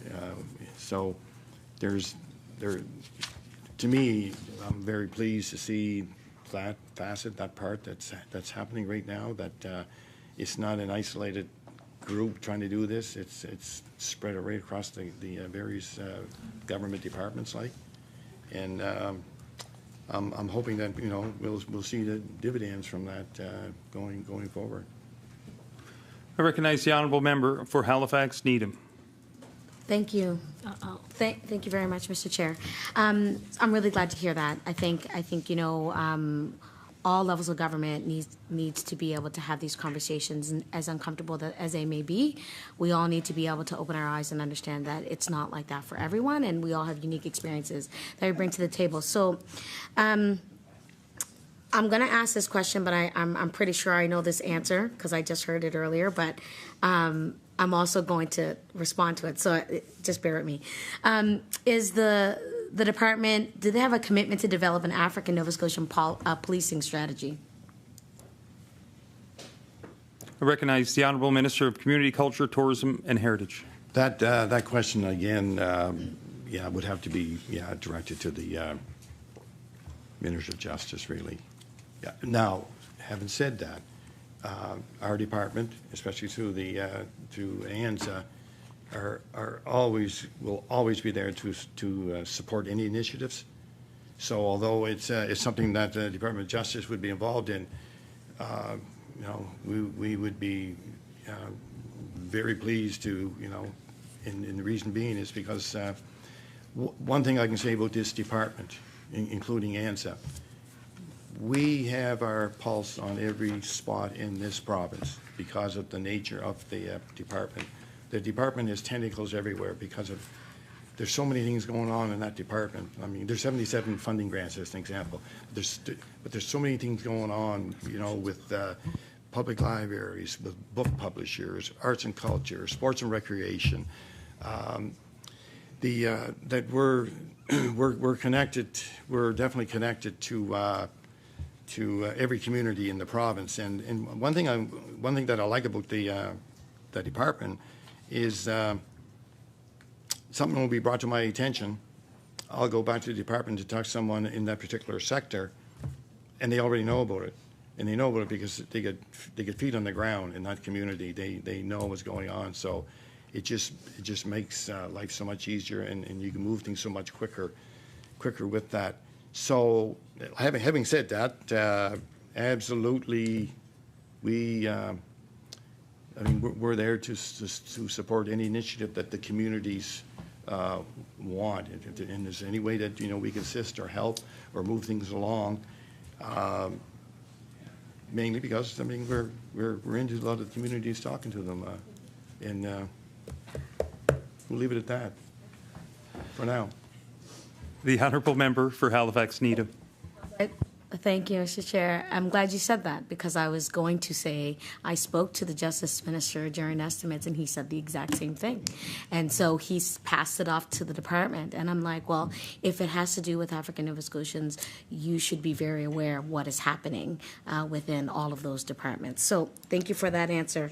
And I'm wondering if, because all of these parties, all of these deputy ministers are having discussions across government, I'm wondering if maybe we could table a piece of legislation that speaks to that, so that we make sure that it goes through any other piece of legislation moving forward. I think that was one of the pieces that I wanted to amend through the bill, was making sure that we brought forward a number of these initiatives when it comes to discussing how we look through things through an equitable lens, and that was not a part of the bill that we brought forward. So I'm hoping that maybe this might spark a piece of legislation to move forward.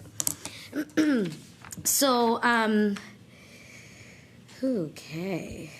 At this, I remember when we were sitting in the all-party committee, you yourself expressed a commitment to the idea of a standing committee of the legislature on issues of equity and anti-racism.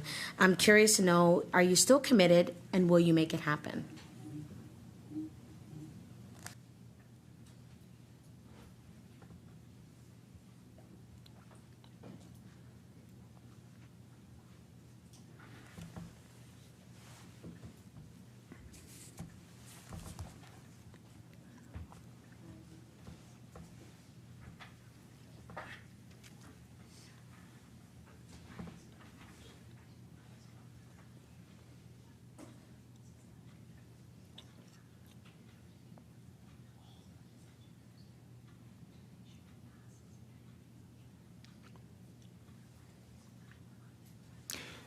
The Honourable Minister for Community, Culture, Tourism and Heritage. Thank you, Mr. Chair. Thank you for the question. Right at the very moment, I don't remember saying that.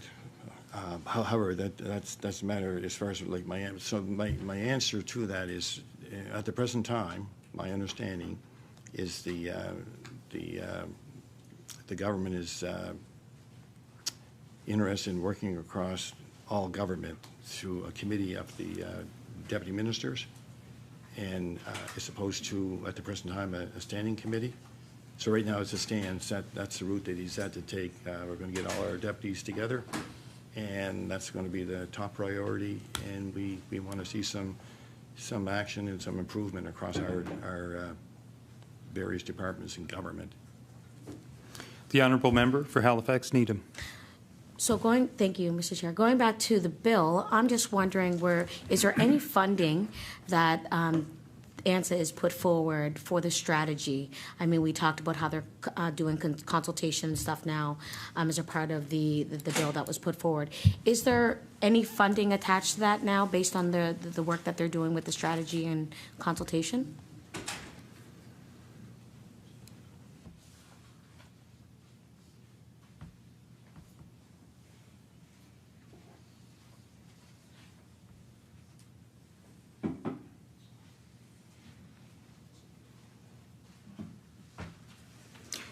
The Honourable Minister of Community, Culture, Tourism and Heritage. Thank you, Mr. Chair. Thanks for that question. The short answer to your question would be, so it's not ANSA, it's OEA that is handling that, and there's I believe considerable expertise in that office. And the need for additional funding right at the moment doesn't seem to be a factor in the work that they're doing. The Honourable Member for Halifax Needham. Thank you, Mr. Chair. So it sits in the OEA's bracket, they're actually working on it within that department. So then I'm curious to know, have you hired a new DM CEO of the Office of Equity and Anti-Racism? And is there a report that was done within that office that maybe we could take a look at? The Honourable Minister of Community Culture, Tourism and Heritage. Right at the moment, there has been no DM hired. Deputy Thomas, of course, as we know, is the acting Deputy Minister for OEA at the present time, and will continue to until such time that that there's a possible new DM. The Honourable Member for Halifax Needham. Thank you, Mr. Chair.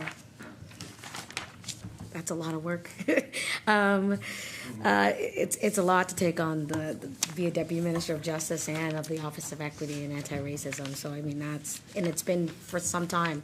I'm surprised we haven't put that out yet to be able to get someone in that seat. We have a number of folks that are really, really, really smart to do that work. My next question is, the minister will know that Black beauty services are an integral part of Black culture, and and also that skill providers have faced discrimination and barriers to culturally appropriate and supporting licensing, apprenticeship, and economic opportunities. Is the department working with the labor skills and the immigration on this issue, and how are they doing that?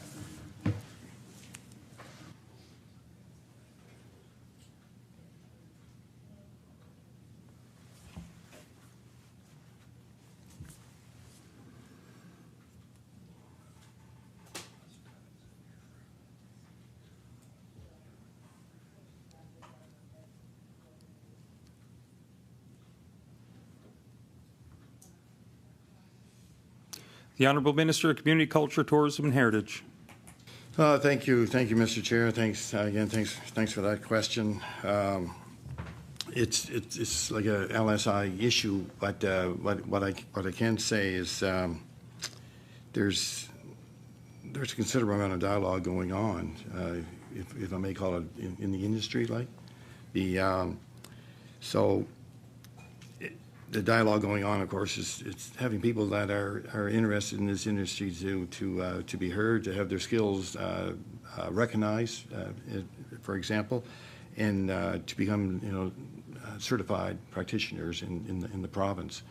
So that certainly that dialogue is happening, and again, we know how important that is in the culture in many of our communities, and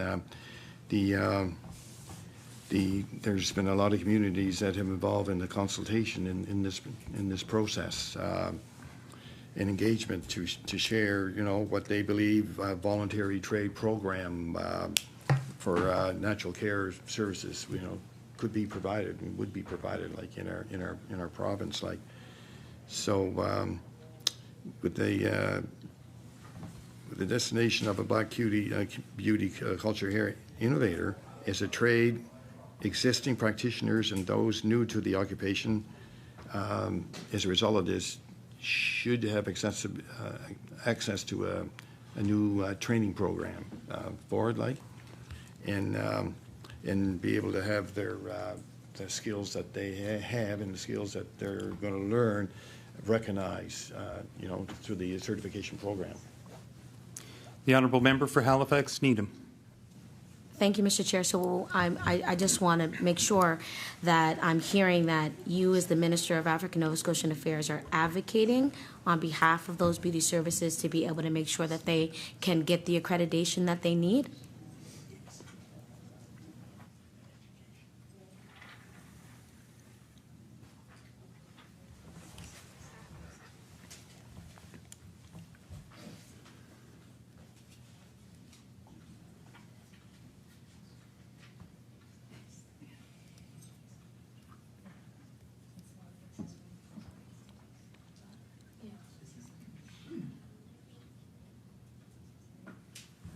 The Honourable Minister of Community Culture, Tourism and Heritage. Thank you, Mr. Chair. Thanks for that question. And again, as I mentioned earlier, it's an LSI issue, but at the same time, our job is to make sure that they hear what the community want and need. You know, and that's where we kind of come into the picture. So it's important to ensure community members and entrepreneurs can continue to practice natural hair care services without unnecessary regulatory burden or infringement on, you know, these cultural practices. So that's where we come in as far as, you know, listening on the ground, just, you know, exactly what's going on, what's happening. So we can listen, be their voice sort of in this whole process. The honourable member for Halifax Needham. I only have one more question left, and then I'm going to give it to my colleague here. And I want to thank the minister as well for the responses. Alcoma is doing really important work together with African Nova Scotian communities. And as the minister, as you would know, the housing crisis is having impacts on people's ability to maintain an ongoing presence in historically black communities and to help shape and grow our communities. So we did a tour, and I know that there were a number of ministers that did a tour of Akuma, and they were speaking to us about how they were having barriers in building their affordable housing because they're encountering barriers, including the municipal bylaws and such. And I'm just wondering, once again, the same as the previous question, has the department been advocating on behalf of this particular organization to make sure that we can help build affordable housing for those black communities?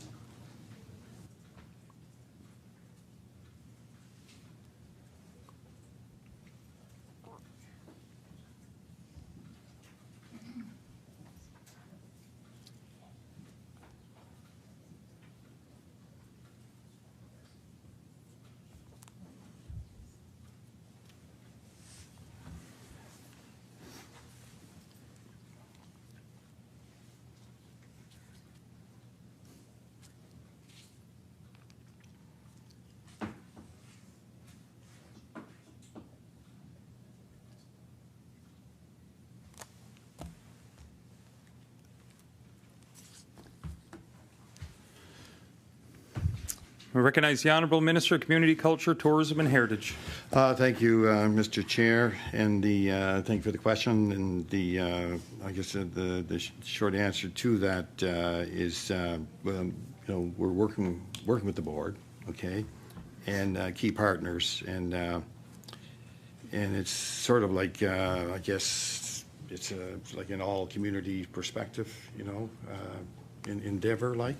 So you know, so through ANZ, they are currently and will be, like, they're working with the key partners. I guess is probably my best answer at the present. I recognize the Honourable Member for Dartmouth North. Dartmouth North. Thank you very much, Mr. Chair, and thank you, Minister, and all of the folks from CCTH for being here. Lest I run out of time, I will say, obviously, I'm very happy about the increased funding in the Arts Nova Scotia and Culture Division. But unfortunately, I only have 25 minutes or so to ask questions, so I'm not going to talk about that. I wish I could. But so I'm going to rip through a bunch of questions. First one I have is, I understand, so the minister talked about the food or the after-school program, before and after-school programs that are connected to the Let's Get Moving project.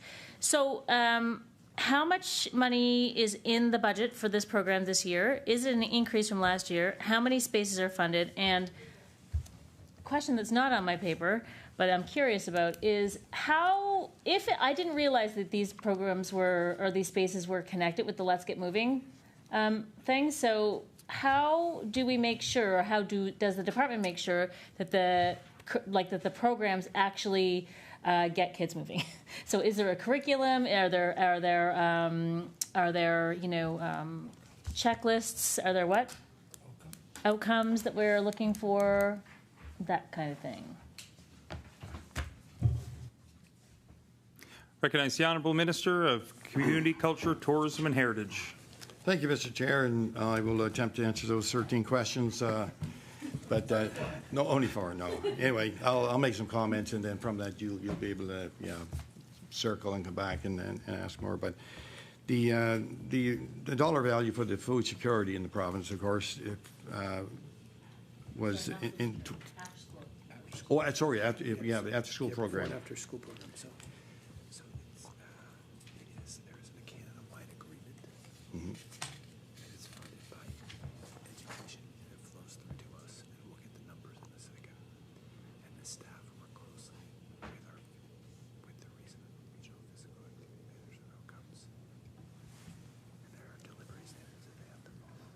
So you want to read that? Okay. Again, thank you, Mr. Chair, there for being patient. So it's a Canada-wide agreement, and it's funded by EECD to us, and the staff work closely with our regional physical activity managers with as far as on the outcomes and delivery standards have to be followed. As well as, training of staff to support facilitating active outdoor play. I recognize the honourable member for Dartmouth North. Great. And then the other questions I had were, is the funding for this program an increase over last year, and how many spaces are funded?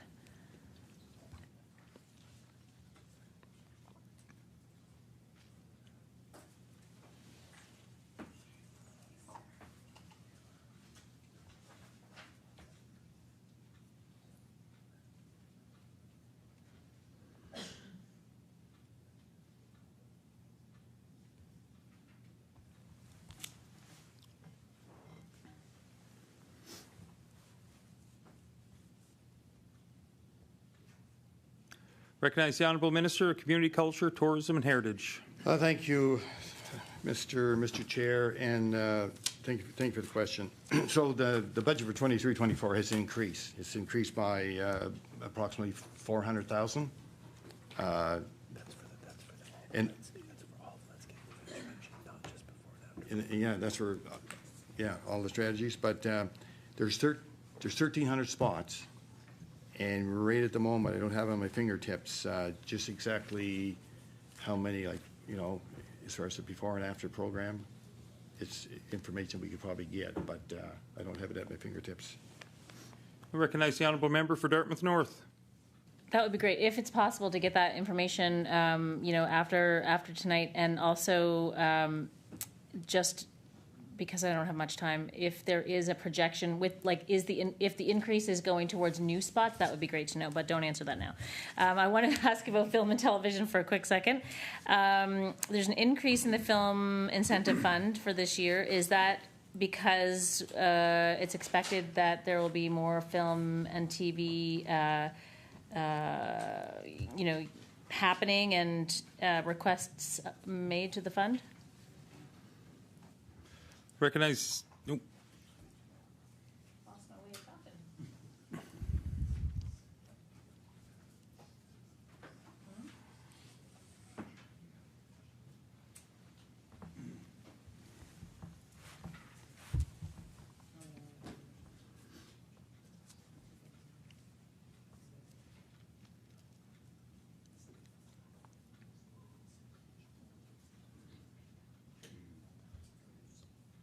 Recognize the Honourable Minister for Community Culture, Tourism and Heritage. Thank you, Mr. Chair. Thanks for that question. And so I guess what I would like to say is there's an extra $14 million that was invested into that. I believe is with regard to like this year with Washington Black Lake, the cost pressures and so on. I think I would like to be able to say that we are encouraging anyone and everyone that they want to come and set up a shop here in Nova Scotia to come and talk to us, and if that means that we might have to juggle our budget, increase our budget, or whatever we're very open to that sector, I recognize the Honourable Member for Dartmouth North. Great, and I'm sure the Minister has heard of the Unamagi Motion Picture Project Cooperative, which is pretty exciting going concern in Cape Breton. Unamagi, but also other folks in the film industry have been talking about the incentive fund being sort of massaged, as it were, to create incentives at different tiers. So, for instance, right now, the incentive fund is like 30 kilometers, like the city, and then 30 kilometers out, right? So, say to like St. Margaret's Bay, and that's one level of the incentive fund, and then anything beyond 30 kilometers and that's to the rest of the borders of the province is another tier.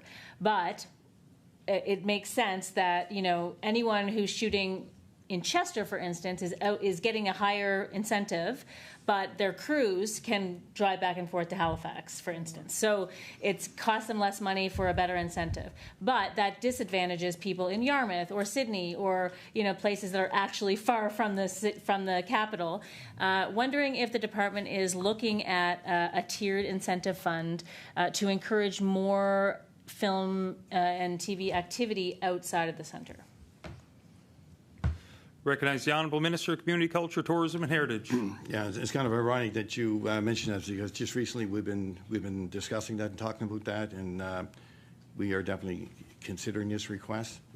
So there's ongoing dialogue as we speak. Recognize the Honourable Member for Dartmouth North.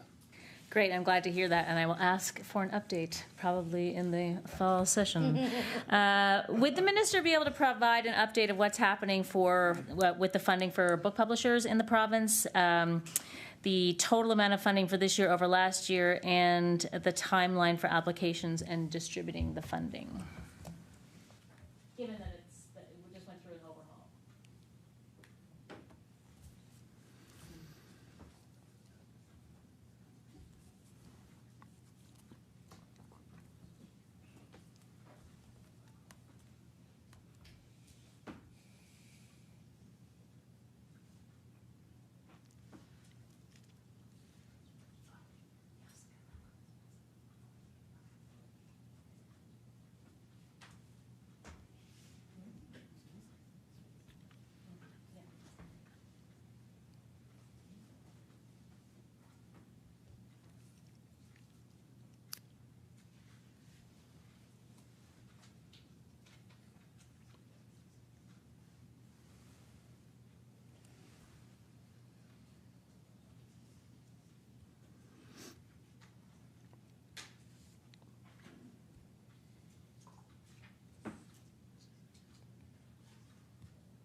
Recognize the Honourable Minister of Community Culture, Tourism and Heritage. Thank you, Mr. Chair. Quick answer to that is the funding is the same. It's 700 grand. Having said that, the staff are definitely working with the book publishers across the province, and with regard to their specific needs and so on. And the Creative Industry Fund is one fund that's available to them for additional funding for to suit their specific needs. Recognize the Honourable Member for Dartmouth North. Okay, thank you. So I'm going to move into some tourism questions. We've now arrived at the deadline by when tourism accommodations have had to be registered. So my first question is, how many have been registered?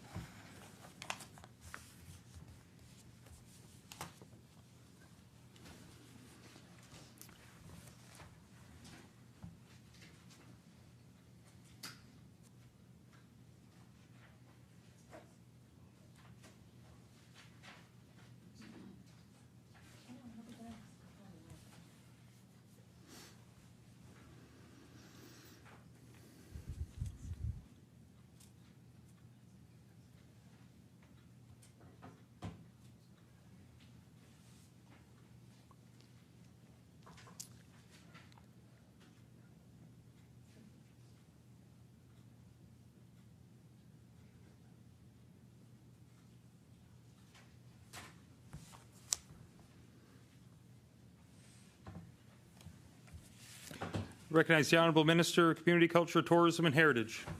Thank you, Mr. Chair. The quick, short answer would be about 3,000. Recognize the Honourable Member for Dartmouth North. Thank you. So does the department know what proportion of rentals have registered? And if so, how do you know? Or how does it know?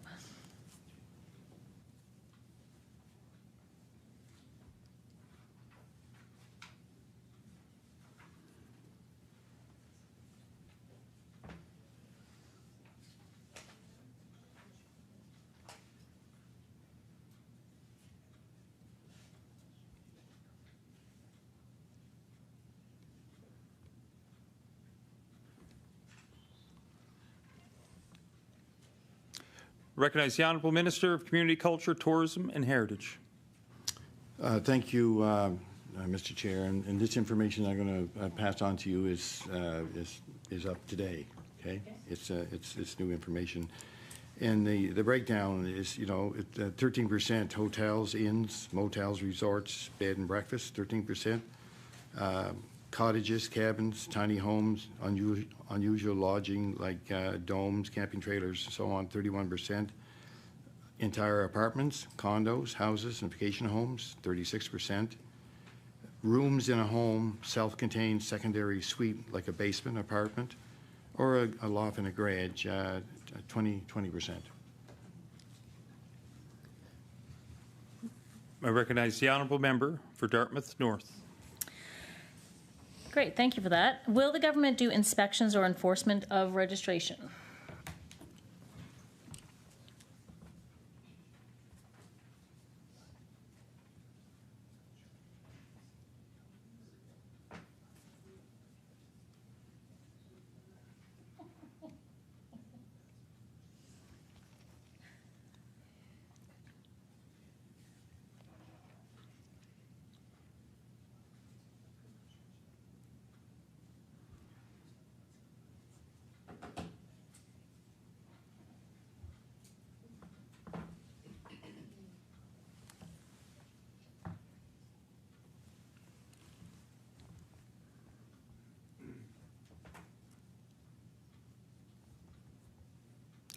Recognize the Honourable Minister of Community Culture, Tourism and Heritage. Thank you, Mr. Chair. Thanks for the question. First of all, there's been a tremendous amount of dialogue with regard to the questions you're asking and so on. And first of all, the focus is going to be on awareness and education. That's our first focus. The other thing is when if someone is wishing to operate one of these, let me call it a facility or a room or whatever, the platform operators that they would go to put their plates on the website, they have to have a registration number. They have to be registered in order to do that. And the platform operators have been told that they are absolutely not allowed to put anything on their website if this particular if let's say if I have an apartment that if I don't have a registration number, they're not permitted. So hopefully starting off, we'll see how it works through awareness, education, and so on, working with the municipalities and so on. We hope that this going forward will will be successful and that there will be the data that's collected is something that the municipalities want also, so hopefully it appears the platform operators are on board with what's happening, and I don't know what platform it is, but at least one of them right now has been very busy putting places on their websites as we currently speak. I recognize the Honourable Member for Dartmouth North. Right, so essentially, okay, so anyone who has a rental unit has to register it. That's a rule. Anyone who wants to put their rental unit on an online booking platform has to be registered, and the booking platforms are not allowed to take them unless they have a registration number. So take Airbnb, for instance, which is a, huge organization. It has the government how are we ensuring that Airbnb won't take some not registered apartment? Do they have to, have we checked to make sure that there's a way of putting, when you register your apartment, if you live in Nova Scotia, that you have a registration number that goes into the back end of the program? How does that all work? Because for sure, Airbnb doesn't care about our rules. Right? Right?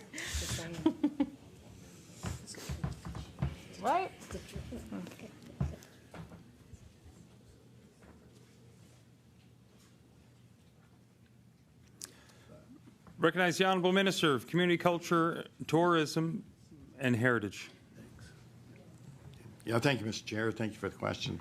And we've been working with the Airbnbs, and my understanding is they're on board and so on. And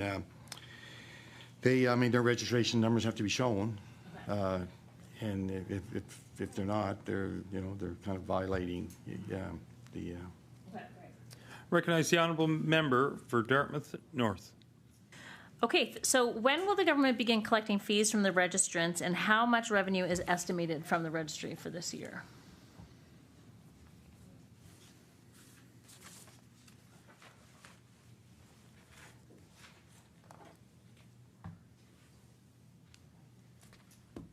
So, I give 2 minutes at the end for the resolution, or does it matter because we're not at the end of the 4 hours, right?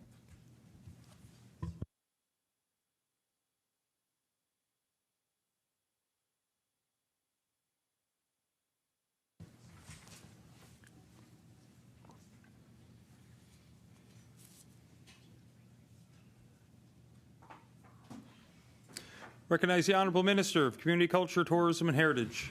Thank you, Mr. Chair. You're hanging in tough there. I'm proud of you. The quick answer to that question is to date we're about 190,000, and we're anticipating projecting about 250,000. Recognize the Honourable Member for Dartmouth North. Will the revenue be earmarked for anything, or is it just going into general revenues?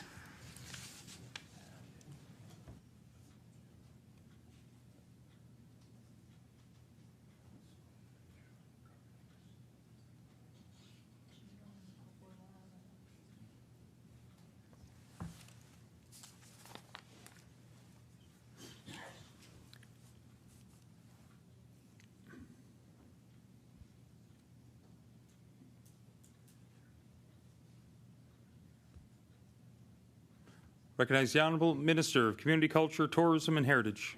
Thank you, Mr. Chair. Thanks for the question. It does, you're correct, it goes into general revenue, but it's also used for administrating the program and the fee structure and some other incidentals like. Recognize the Honourable Member for Dartmouth North.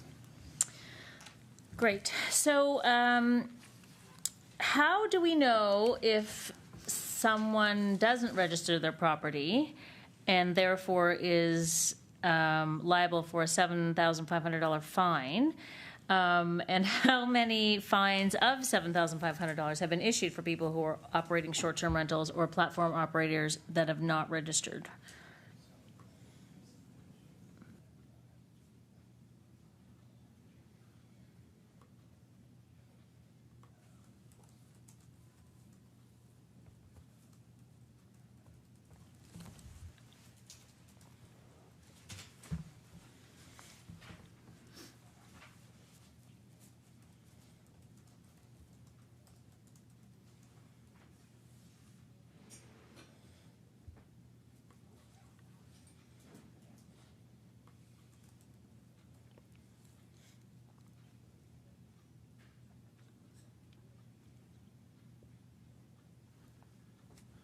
Recognize the Honourable Minister of Community Culture, Tourism and Heritage. Thank you, Mr. Chair. Up to this point, there's been no fines. And again, some of these changes just occurred, like, April 1st, just recently. So up to this point, there's been none to date. Recognize the honourable member for Dartmouth North. Okay, I'm just going to switch gears again. I'm sorry. So in the minister's opening remarks, he mentioned the very exciting hockey center in Cape Breton for girls and girls programs. But in the remarks, the minister mentioned that girls from Escasoni and Cape Breton and Member 2 and other underserved communities would benefit. I'm wondering if the minister can talk about how that will be ensured. Recognize the honourable member, or honourable minister, Community Cultures, Tourism and Heritage. Thank you, Mr. Chair, and thanks for that question.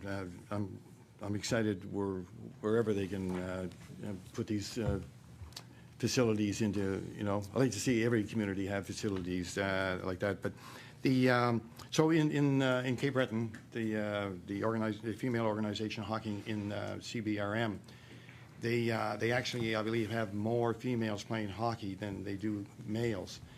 And of the number of females that are playing, 30%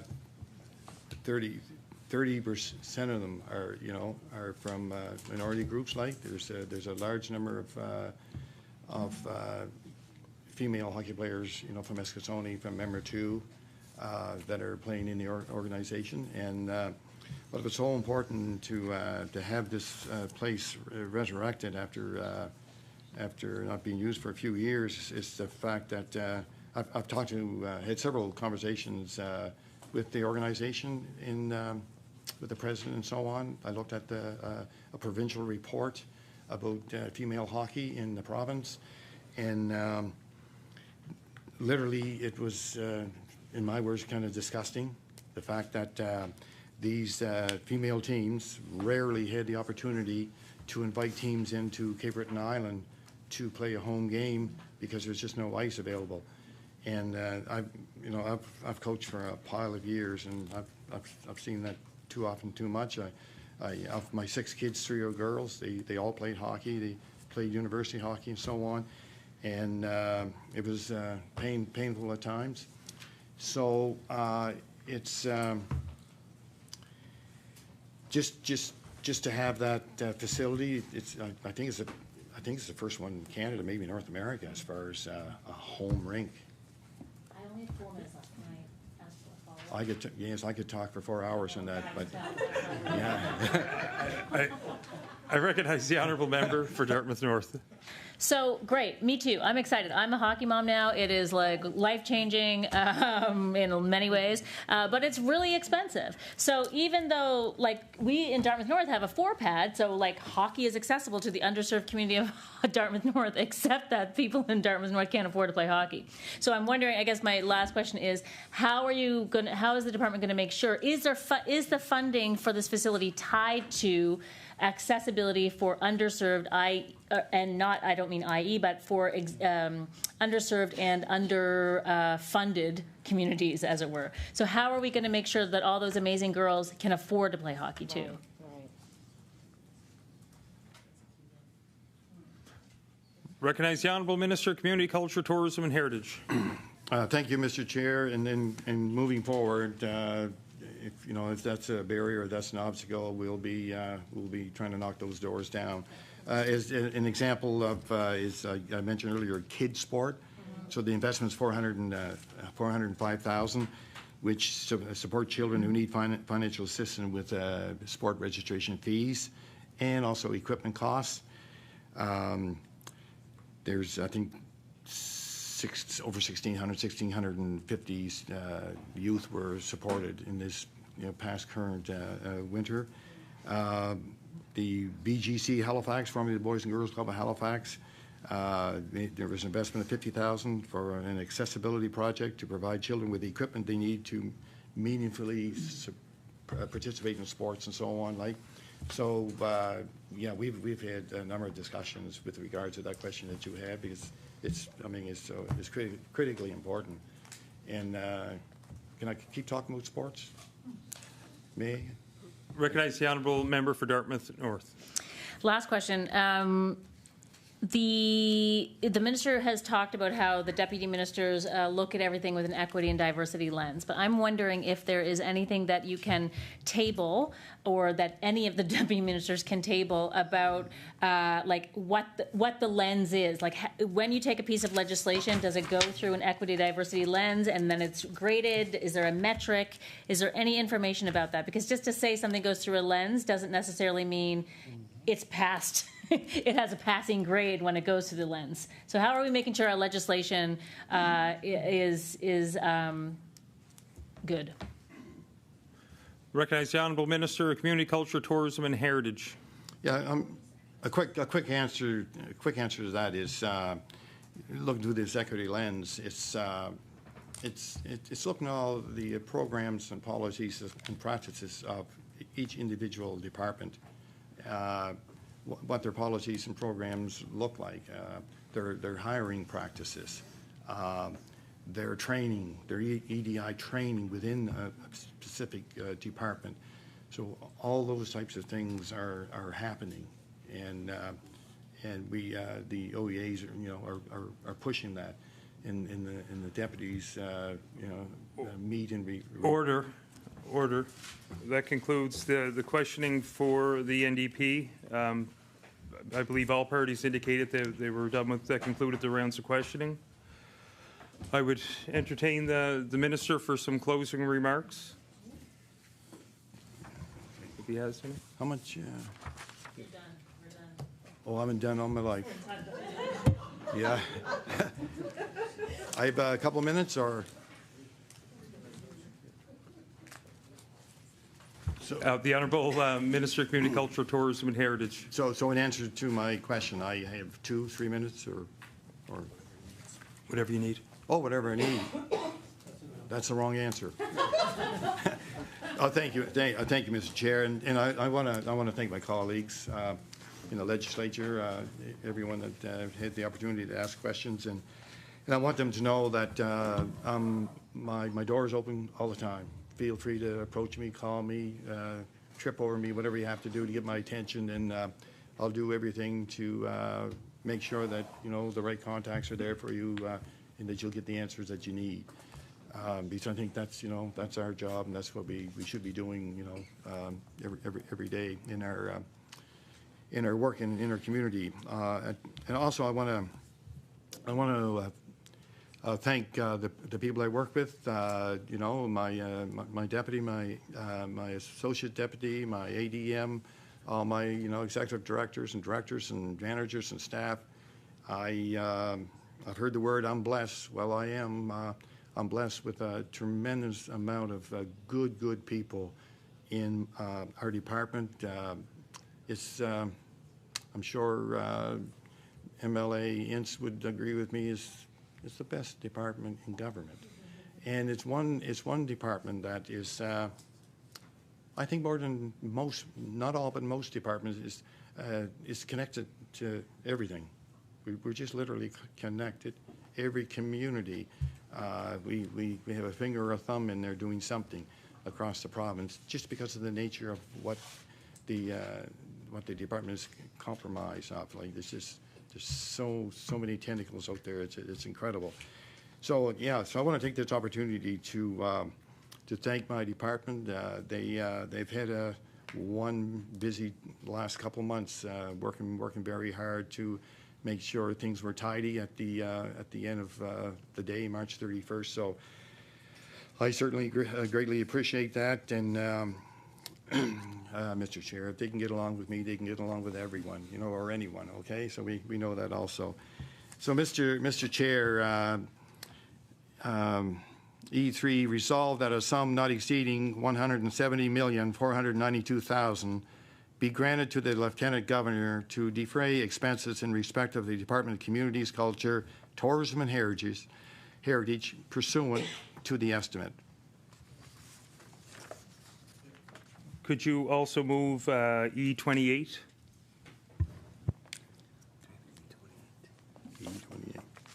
Which is OEA.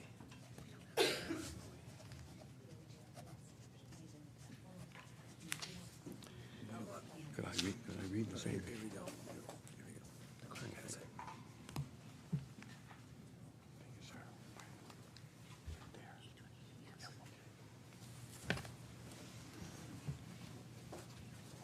Thank you, Mr. Chair.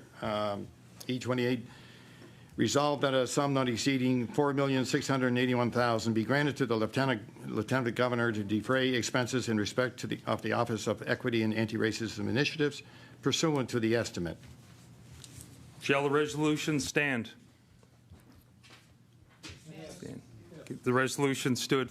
Thank you, Minister. We'll take a short recess while we get set up for our next set. We're now in recess.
Order. Order, please. The Subcommittee on Supply will come to order. It is now 7:59 p.m. The Subcommittee is meeting to consider the estimates for the Department of Education and Early Childhood Development as outlined in Resolution E6. Resolved that a sum not exceeding $1,873,505,000 be granted to the Lieutenant Governor to defray expenses in respect of the Department of Education and Early Childhood Development pursuant to the estates. I will now invite the Minister of Education and Early Childhood Development to make opening comments up to an hour, and if they wish, to introduce their staff to the committee. I recognize the Honourable Minister for Education and Early Childhood. Thank you, Madam Chair. Thank you for the opportunity to join you today. It is my pleasure to speak with you on behalf of the Department of Education and Early Childhood Development. As Minister over the past 2 years, I have had the privilege to be engaged and involved in work that provides positive, lasting impacts for the future of all students, teachers, ECEs, and support staff. But although I have the honor and pleasure to share details of our efforts, the credit is not mine to take. This progress is not possible without the hard work and dedication of the incredible staff within the department, the 7 regional centres for education, the Conseil Scolaire Acadien Provincial. These thousands of staff share a moral imperative to do their best to support the achievement and well-being of Nova Scotian students. Their dedication to this objective and to serving Nova Scotians is inspiring. Nova Scotians have a lot to be proud of in our education system, and our budget and investments reflect that. I would like to take a moment to introduce my colleagues sitting next to me today. Elwyn Leroux is the Deputy Minister of Education and Early Childhood Development. Jennifer Wood is supporting us from Financial Services. I will also note that there are several executive directors and other supports from our department and financial services who have joined us today, along with our Associate Deputy Minister, Sarah Halliday. They will assist me today in answering your questions, but before that, I want to share with you our key priorities and some more details on the work and accomplishments of the department. If there are any questions we cannot answer, we commit to providing you with the information in a timely manner. As you know, the provincial budget helps move our province forward by investing in healthcare and many of the things that are important to Nova Scotians. Health and learning are intrinsically connected. Children and youth have a greater capacity to learn and succeed when they are healthy and when they live in healthy and supported communities. By addressing factors affecting health and well-being, supporting families and youth, and investing in our communities, we can help improve the quality of life for all Nova Scotians. We will do whatever it takes to deliver the care that Nova Scotia families need and deserve. Healthier people are the foundation of a strong economy and strong communities. Before we get into greater details of the work of the department branches, the regions, and the CSAP, I want to take a moment to highlight just a few of the incredible milestones and accomplishments from our last year.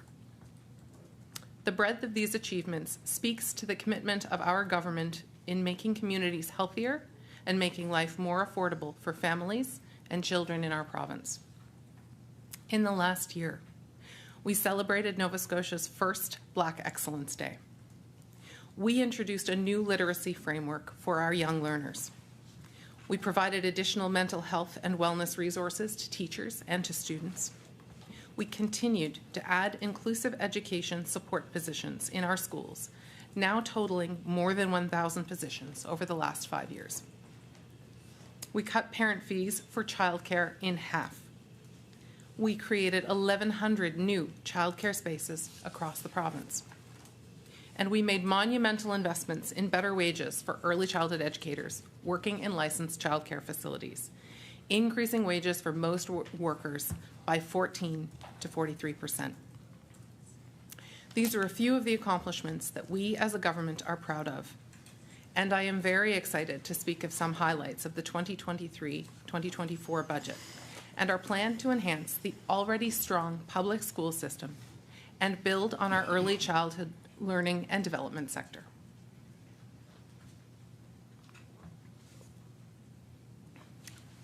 The department's total 2023-2024 budget is over $1.87 billion.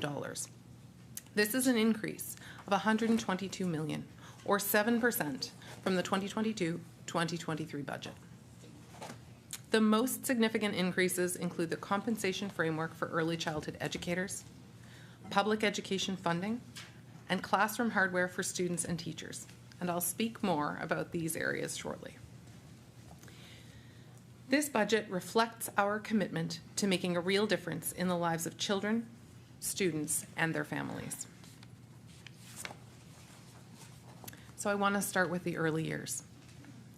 Our government is committed to building a high-quality early learning and childcare system that is affordable, that is inclusive, and that is accessible. Now, more than ever, Nova Scotians need an early learning and childcare system that delivers. Children deserve care that gives them the best start in life. Parents deserve care that is affordable, regardless of their financial means, and available where they live and when they work. To meet these needs, we are increasing our investment in early learning and childcare by $83 million for a total investment of $277 million.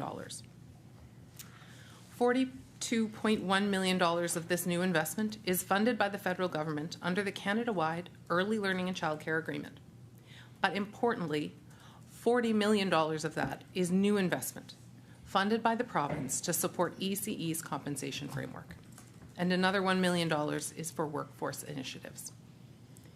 These funds are in addition to our dedicated provincial and federal investments in early learning and childcare through a subsidy program to make childcare more affordable and accessible for families who need the support most, for grants to childcare centres to help offset wage and operating costs and promote and embed inclusive practices, and for specialized services through the Nova Scotia Early Childhood Development Intervention Services to support families of infant to 5-year-olds who either have a risk for or a diagnosis of developmental delay. Nova Scotia is proudly transforming its early learning and childcare system and delivering on its promises. Since the Canada-wide agreement was signed in July 2021, we have made incredible progress with truly transformational work. We have created 1,100 new spaces in licensed childcare centres, family homes, and in our before and after school programs.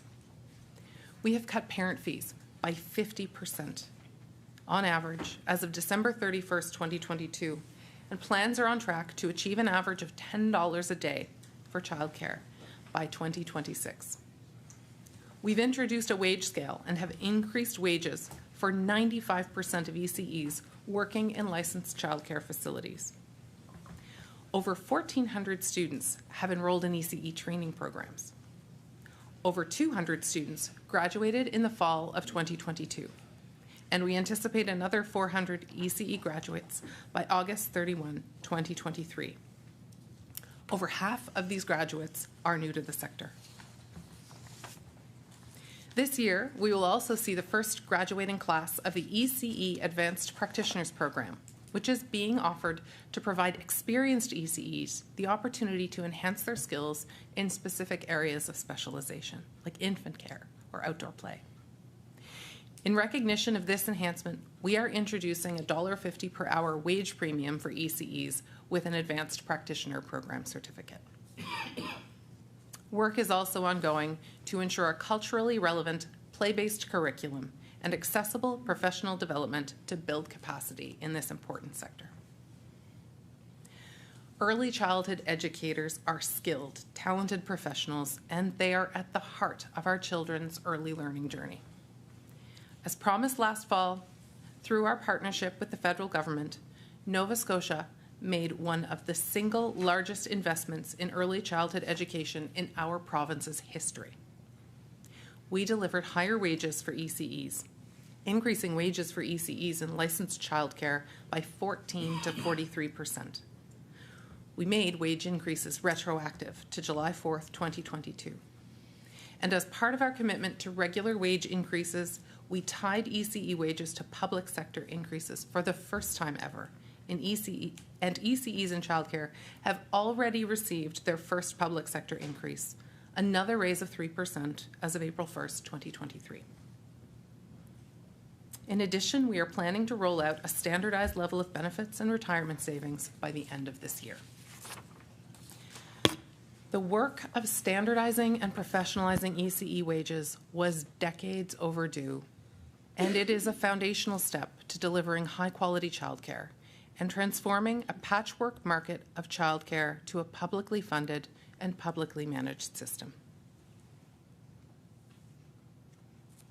Childcare in Nova Scotia is delivered through independent operators, nonprofit and private organizations who are vital to this important service. We have worked to support our operators as we navigate this historic change. Through our early learning and childcare engagement table, and through conversations with operators across the province, we have worked to understand the challenges faced by operators and to respond with support. Recently, we announced childcare operators will receive more funding for infant spaces, rising operational costs, and staff wages under new annual agreements with the province. The new funding agreements include a one-time grant with a median rate of about $17,300 for centres that will help address rising operational costs. It will be available to centre-based operators, family home providers, and the Nova Scotia Before and After program. It includes grants for family home childcare providers who are trained ECEs. They include additional funding to centres for untrained staff to reflect minimum wage increases.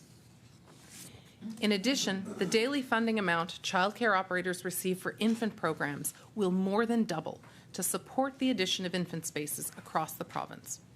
The new amount is $10 per day infant space for child and home-based operators alike. The Canada-wide Early Learning and Childcare Agreement will result in a major transformation of the childcare sector in Nova Scotia. We are committed to working with the sector as we move through this transformation. Through my meetings with the Early Learning and Childcare Engagement Table, I am also hearing firsthand about the work, challenges, lessons, and innovations taking place at childcare centres across the province. I'd like to share two firsthand testimonials about the impact this work is having on families and on childcare centres. The first one is from a parent who is also a member of my Early Learning and Childcare Engagement Table. She writes, "The second 25% fee reduction had a tremendous impact on my family. I am a lone parent with a limited budget, and with the rising costs of basic necessities, this reduction alleviated financial stress and concern. I am grateful for this much needed support from the government and appreciate that family financial needs are a top priority." And this message from a private operator. "In my capacity as an owner and Level 3 director, we have always kept our fees low to help our parents, and as a result, our pay was always on the low side. My staff and I were happy with the new wage compensation package. It was above anything that we in our sector have ever seen. I have 11 staff from level 1 to 3, and on behalf of them and myself, thank you." This continued engagement has been invaluable to the work of the department, and I am grateful and thankful for the insights and expertise being shared through these discussions. Our government wants more childcare in Nova Scotia, not less. It will take time and collaboration, but I am confident that working together, we will continue to make smart investments and decisions as we build a childcare system for all Nova Scotians. The future is very bright for Nova Scotia's children and families, and my commitment is that we will work together to make this a reality.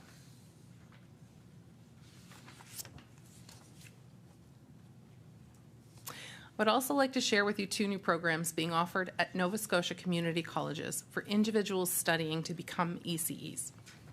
They are the Afrocentric Early Childhood Education Diploma Program and the Mi'kmaq ECE Diploma Program. The Afrocentric Early Childhood Education Diploma Program is a unique program offering students an opportunity to learn in an entirely Afrocentric learning environment with respected African Nova Scotian educators.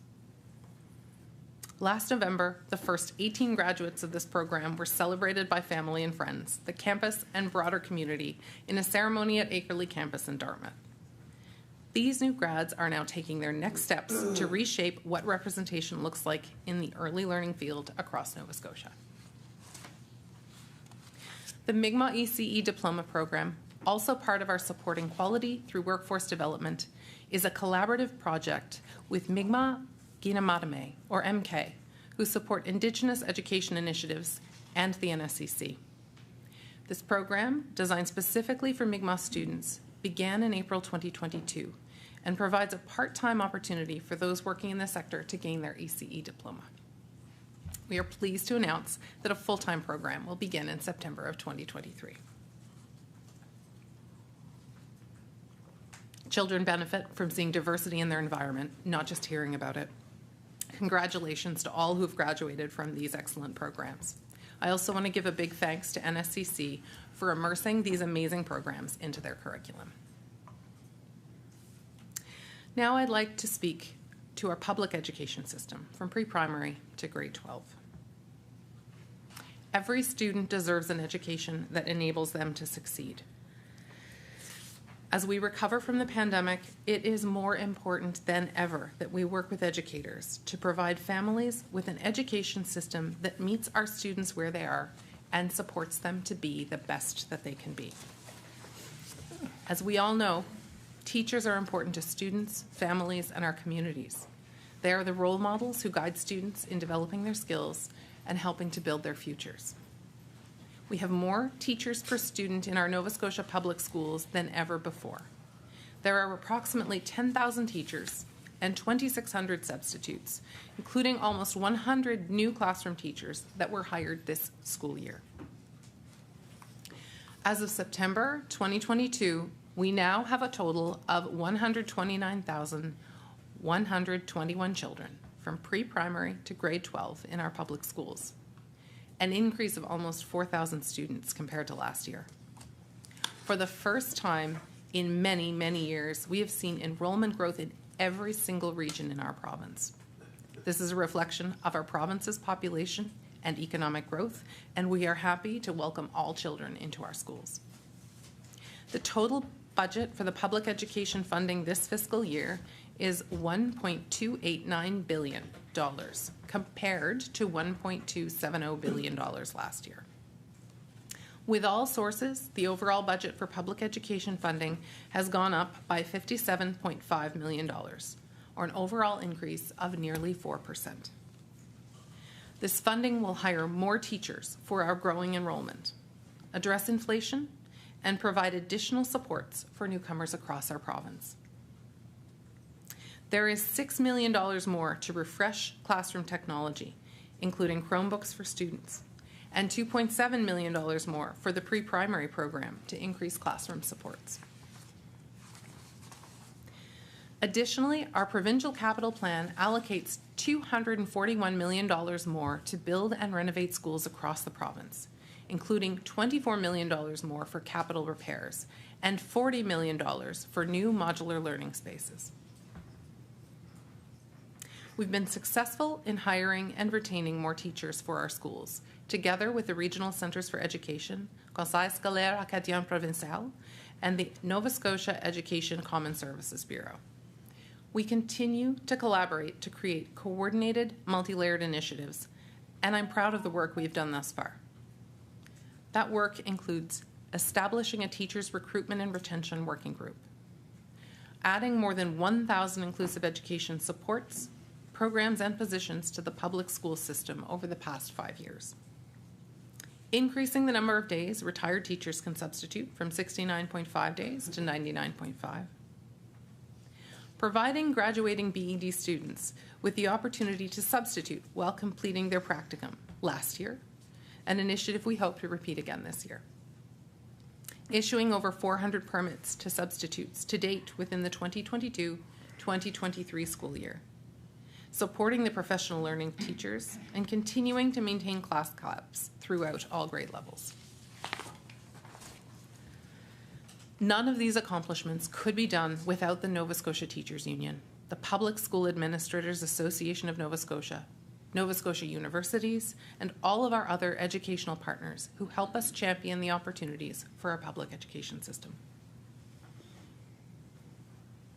I want to take this opportunity now to mention a few exciting partnerships and innovations taking place.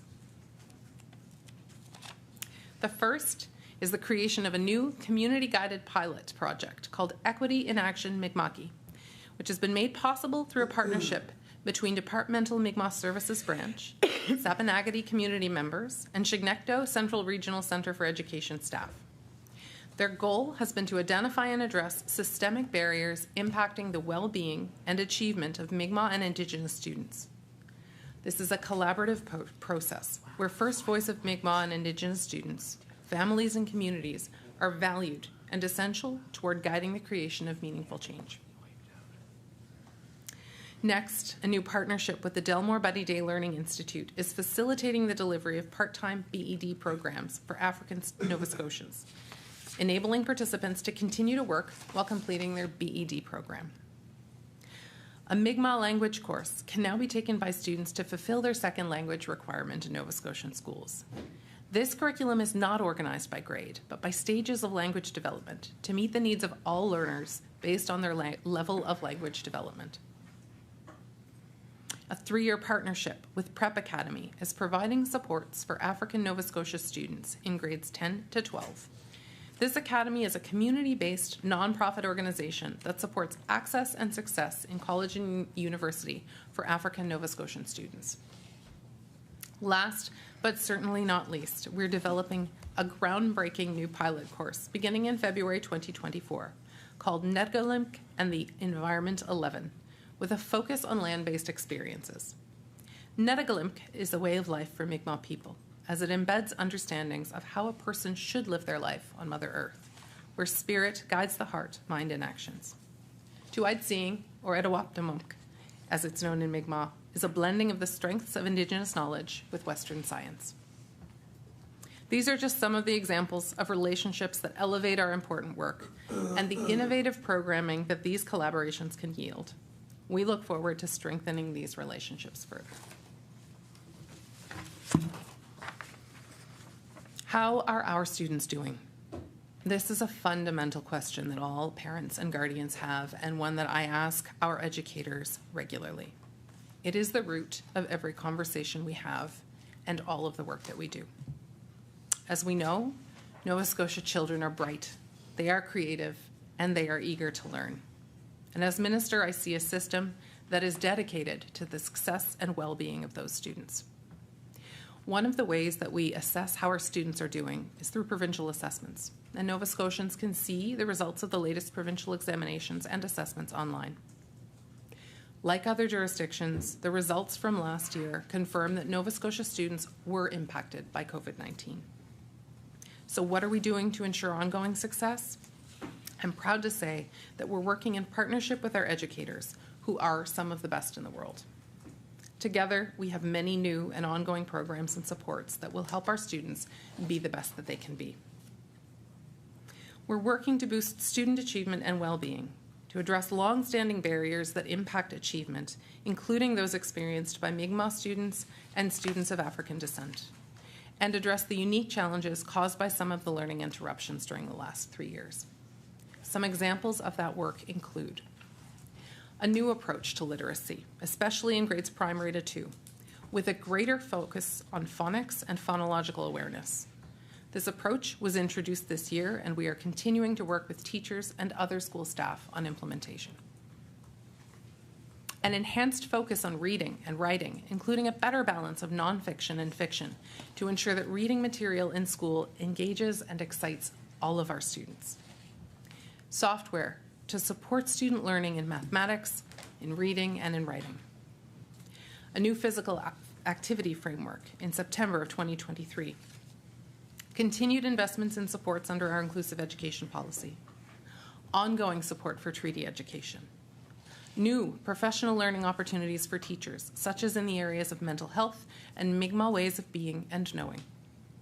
Expanded learning opportunities in skilled trades and other subjects, including environmental studies. such as through a new program for grade 12 students rooted in the Mi'kmaq guiding principle of Etowoptimum, which encourages the use of both Mi'kmaq knowledge and Western science. I want to focus in now and share with you some details of the exciting work taking place in our public education system. My first area of focus is on literacy and early reading skills. In our public education system, we know we have talented students and skilled teachers who are committed to student success. Student outcomes and literacy achievement show that our entire education system needs to do more to support students and teachers. Our literacy strategy identifies how we will do that and how we will measure our success using 6 pillars of effective reading instruction. They are oral language, phonological awareness, phonics, vocabulary, reading fluency, and comprehension. When children are learning to read, word reading accuracy accounts for the largest proportion of their reading comprehension. This is why phonological awareness and phonics are so important. Reading fluency is connected to motivation for and enjoyment of reading. Children in grade primary enter school with diverse lived experiences and ways of learning, which are assets for each child's development as a reader and a writer. Teachers know their students as individual learners and plan appropriate next steps of instruction to meet those individual students' needs. The department is committed to supporting teachers in this work by identifying appropriate resources and strategies that they can use. It is important that all students have access to a variety of strategies for decoding and comprehending what they are reading. The department will work in collaboration with the Regional Centers for Education and CSAP on developing and implementing new curricula. The regions will be working with their teachers to provide professional learning on the topic with support from the department. The second aspect of the public education system I want to spend time on is inclusive education. Inclusive education is the principle and policy that commits to providing each student with high quality, culturally and linguistically responsive and equitable education. It reflects a commitment to support the well-being and achievement of every single student. All students should feel that they belong in school, accepted, safe, and valued, so that they can best learn and succeed. Nova Scotia's inclusive education policy, created by the department, has been in place since September of 2020. Teachers, staff, administrators, students, and families are working collaboratively to ensure every student succeeds in our education system. Successful inclusive education requires a number of things. It requires safe, caring schools that welcome families and include the broader community as key partners in education. It requires teaching and supports based on evidence that promote students' physical, social, emotional, and behavioral well-being and achievement. It requires promoting the independence of every single student and developing their resilience as they progress through school. It requires focusing on equity by supporting success for students who are historically marginalized and racialized, or who come from other groups that have been traditionally underrepresented and underserved. These groups include, but are not limited to, students with disabilities, newcomers, 2S LGBTQIA+, and those experiencing poverty. Stimulating and accessible learning opportunities are required to keep every student engaged, challenged, and inspired. It requires ensuring that every student see themselves reflected throughout their schools, in learning resources, and within their learning experiences. And it requires that everyone, including partners in the Departments of Health and Wellness, Community Services, and as in community, are working together to support student strength and help address their challenges in a culturally and linguistically responsive, accepting, respectful, and supportive manner that honors all students' cultural identities and values their experiences and their worldviews. I'm truly proud of this work, and we are just getting started. I would like to take the opportunity next to share with you 2 stories reflecting this work. The first is the grade 5-6 class of the 2020-2021 Nelson Winder Elementary School launched a book entitled ABCs of North Preston. This project combined research and writing that allowed the students to learn about the history and role culture plays in African Nova Scotian communities. The finished project was entered into the Delmore Buddy Day Learning Institute African Nova Scotian History Challenge and earned an honorable mention. The second example is a student at École Secondaire de Paramba who wrote and performed at Étoile du CSCP. Her psalm, Back en Paramba, was featured in the rankings of the local radio stations in Atlantic Canada and made the top 10. The third area of focus I want to discuss in more detail today in relation to public education is work being done in the regions and the CSAP and the department to enhance mental health and well-being supports for staff and students in Nova Scotia public schools. Programs and supports which are available in schools include an online classroom-ready resource for teachers about mental health, an annual investment of $2 million for the Healthy Schools Fund, which provides more than $5,000 per school for programs and activities that support mental and physical health or cultural awareness. 70 new school counselor positions and 19 new school psychologist positions, which have been created over the past 5 years. The services of 54 Schools Plus mental health clinicians co-located in schools, 79 facilitators, social workers, and 147 community outreach workers who provide a range of mental health and well-being supports and assist children, youth, and families to access services across government and community organizations. As mentioned earlier, more than 1,000 new positions within the inclusive education field over the past 5 years to support students and teachers. A secure telehealth virtual platform purchased in 2020 that has extended the reach of available services to students and families.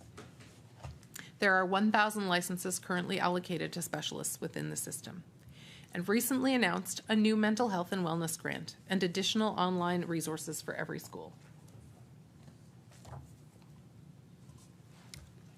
Mental health and wellness resources are for overall well-being of everyone in the public school system. These initiatives will also provide teachers with deeper insight and knowledge relating to mental health and literacy when interacting daily with their students. Another area that helps improve the lives of students, families, and teachers is innovation. Innovation is an ongoing process that boosts creativity and confidence, drives productivity, provides a competitive advantage, helps create success, strengthens community, and, not to mention, enhances education. The Education, Innovation Programs and Services branch in the department oversees the many projects and initiatives that are designed to meet the unique and focused needs of students and families. This year, we transfer the pre-primary program from the Early Learning branch to the Education, Innovation Programs and Services branch. This will better align approaches and supports for children as they transition into their grade primary year. The pre-primary program lays the foundation for school success and lifelong learning by welcoming children into the school environment. We are also providing an additional increase of $3 million for classroom support, making the total investment of $62 million for pre-primary. The Education, Innovation Programs and Services branch also plays a key role in delivering and enhancing technology use within schools and the department. It is responsible for finding new and innovative ways to teach students by incorporating the modern technologies of today's world. I'm happy to say that we are providing additional approved increases of $6 million to support the purchase of classroom hardware for students and teachers and associated infrastructure.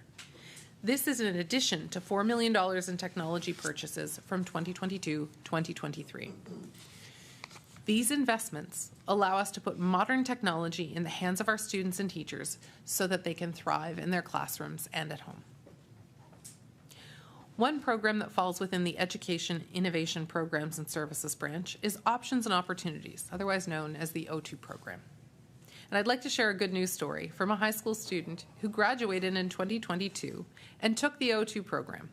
It illustrates the value of this program in introducing students to and setting students up for success in the trade sector. This is what the student said. I've been working in construction for a little over a year now, and I am now part of the union, which was my goal when I decided to make carpentry my future career. I got into it 6 years earlier than I expected. I am now an apprentice in the local 83 Carpentry Union, so I will be working towards my red seal to become a journey person and will be able to take on students and apprentices like I was taken on. All of my education is paid for through the union too, and I will be going through quite a bit of training, but I thought you'd think this was cool because I probably wouldn't have even gone down this path if I didn't go into O2. That is just one example of why we're increasing our investments to the Education, Innovation Programs and Services branch of the department, and why we are promoting skilled trades, especially to our junior high students. Another area of focus for the Education, Innovation Programs and Services branch is virtual schooling options. Because of today's modern technologies, more and more people around the world are studying and learning through a variety of virtual options, and we need to keep up with this demand. To that end, Nova Scotia has developed Nova Scotia Virtual School, an online high school providing courses to enrolled and attending students as part of their course timetable. And we are investing $530,000 for additional teachers to support that exciting work. In the 2022-2023 school year, over 2,000 students from across the regional centres have enrolled in a Nova Scotia Virtual School course, and that number continues to increase. That means the number of teachers supporting the program also needs to increase. There is a combined total of 152 Nova Scotia Virtual School courses being offered this school year. This includes both first and second semesters, those taken in the RCEs and CSAP, and newly added courses such as Mi'kmaq Language 11. Although innovation and the work of our Education, Innovation Programs and Services branch is essential to keep our educational practices current, there are elements of our system and practices that are tried and true. We have long understood the value of learning multiple languages. Language learning helps improve skills, strengthen cultural ties, and increases lifelong opportunities. The department's French Programs and Services branch is committing to providing quality educational programs and services that promote Nova Scotia's Acadian and Francophonie communities while supporting proficiency in both of Canada's official language for all of the students in our province. That is why we are investing $6 million to increase in funding to support the Official Languages in Education Programs Agreement, of which $2.7 million is federally recoverable. Under this program, the federal government provides financial support for supplemental costs when providing minority language education and second language instruction. The program is based on bilateral agreements between the federal government and the provinces and territories and supports new initiatives, like all French immersion classroom teachers from primary to grade 9 being provided the opportunity to add books to their classroom libraries to ensure equitable access to age-appropriate second language reading materials across the province. Like the Provincial Centre for Pedagogy, now able to expand its support as a province-wide lending library for French resources to teachers and families, to the FSL community, as well as members of our Acadian and Francophone community. And increasing the capacity of virtual learning in French as a second language by adding core French courses is allowing students in small, rural, and remote schools access to courses that they may otherwise not be able to take in person.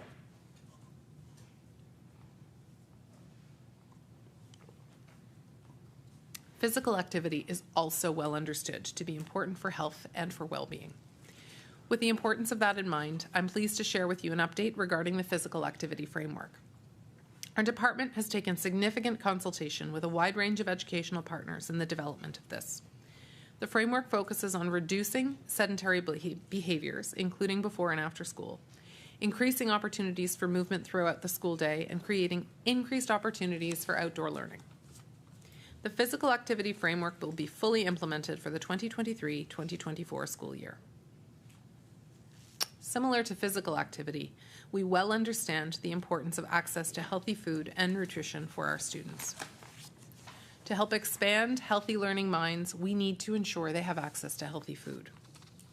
As many may know, the province has been funding breakfast programs since 2005. And in 2018, increased funding allowed every school to offer a breakfast program.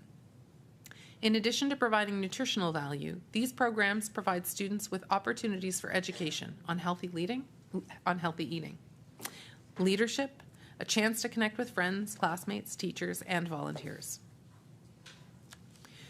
We continue to work closely with RCEs and the CSAP and Nova Scotia Health to ensure that all students receive healthy, nutritious food in our schools and that existing food opportunities are adequately monitored.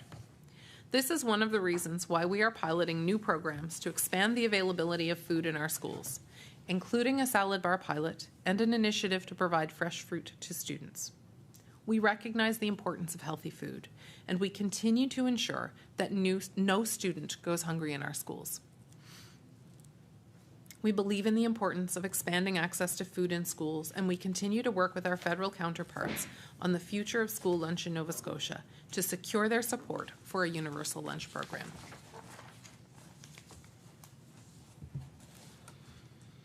No conversation about student well-being is complete without considering safety. Student safety is particularly top of mind for Nova Scotians following the recent situation at CP Allen High School. I want to take a moment to thank HRCE for their work in helping students, staff, and families respond to and recover from that frightening situation. My heart goes out to the school community, to those who were physically injured, and those who experienced this unfortunate event at school. Thank you to the staff and the students for their quick action, following the emergency management training and ensuring no one else was injured or more seriously harmed. I want Nova Scotia to be assured that we are committed to ensuring the safety of our schools. The foundation of school safety is strong school relationships, which are supportive and protective of students. The School Code of Conduct provides guidance for appropriate behavior and support and guidance to staff when responding when incidents do occur.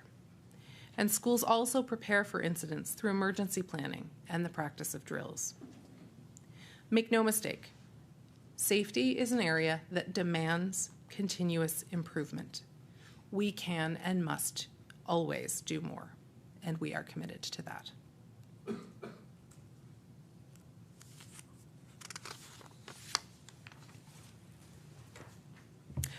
Our government holds a strong belief that Nova Scotians have insight and wisdom that can drive positive and beneficial change. I believe that our educators and our communities have ideas and understanding that can enhance Nova Scotia's education system and achieve better classroom outcomes. This is why I have asked teachers and educators, including principals and vice principals, for ideas on how to improve educational outcomes and experiences for students. This work is underway now. Since Premier Houston appointed me to this position in 2021, I have been meeting regularly with teachers, principals, and vice principals across the province. So far, I've had the privilege of joining 33 school staff meetings across the province, in addition to numerous in-person visits. I've spoken with hundreds of school staff members to hear their successes, their challenges, and their advice. Interacting one-on-one with teachers, with school staff, and with students is not only incredibly enjoyable, but importantly, these connections help build my understanding of the dynamics in our schools. These conversations help me to understand all of the good work is taking place and also the things that need to change. I will continue to meet directly with teachers and school staff, as well as with PSANS and with NSTU leadership. In talking about the valuable work and input of educators, it is timely to mention that Education Week is coming up from April 16th to April 22nd. It is another opportunity to show appreciation to all educators and administrators who every day work to ensure the success of all of our students across the province. This year's theme, Active Learning Equals Engagement, recognizes how school communities promote active learning in many ways, from outdoor and land-based learning to experiential, hands-on classroom opportunities, and find ways to address the needs of learners they support, which results in authentic learning, movement, and improved well-being outcomes. I want to thank all teachers, public administrators, ECEs, and support staff who work to help improve the lives of all students. And I want to thank the Education Week Committee for their commitment year after year to host a wonderful event that showcases and promotes excellence in education. As we listen to teachers, we are also listening to families, to staff, to students, and others who are a part of our school community. We know we will create a stronger education system by enhancing local voice in it. So we have been listening and engaging school communities for the past number of months, working with school advisory councils and the CSAP equivalents, the CACs, as well as with parents, guardians, students, custodians, and operations staff, ministry advisory bodies, and others to understand how people currently connect with the education system and how they want to better connect in the future. The goal is to listen and better understand how education would benefit from enhanced local voice, the opportunities that exist for enhancing local voice, as well as any challenges that prevent local voices from being heard. We've conducted surveys, focus groups, and online town halls. Overall, we have heard from thousands of people and conducted focus group with hundreds of people, including students. Our government is listening to Nova Scotians and developing solutions to improve student achievement and well-being. Data has already been collected, and we will report back on what we have heard in the coming months, and we will share potential actions. This is an exciting initiative. Finally, although we have great departmental initiatives underway, these programs and supports will not meet students' needs without well-maintained learning environments available to all students. Our government is committed to investing in the maintenance of existing schools, valuable and important centres of learning and centres of community. We are also committed to building new facilities to meet the needs of our growing communities. The department's multi-year capital plan sees investments made in building new schools and making major renovations to existing schools throughout the province. As I mentioned earlier, Nova Scotia's population is growing, and our school enrollment is growing as well. We currently have an enrollment of 129,121 students in our public schools.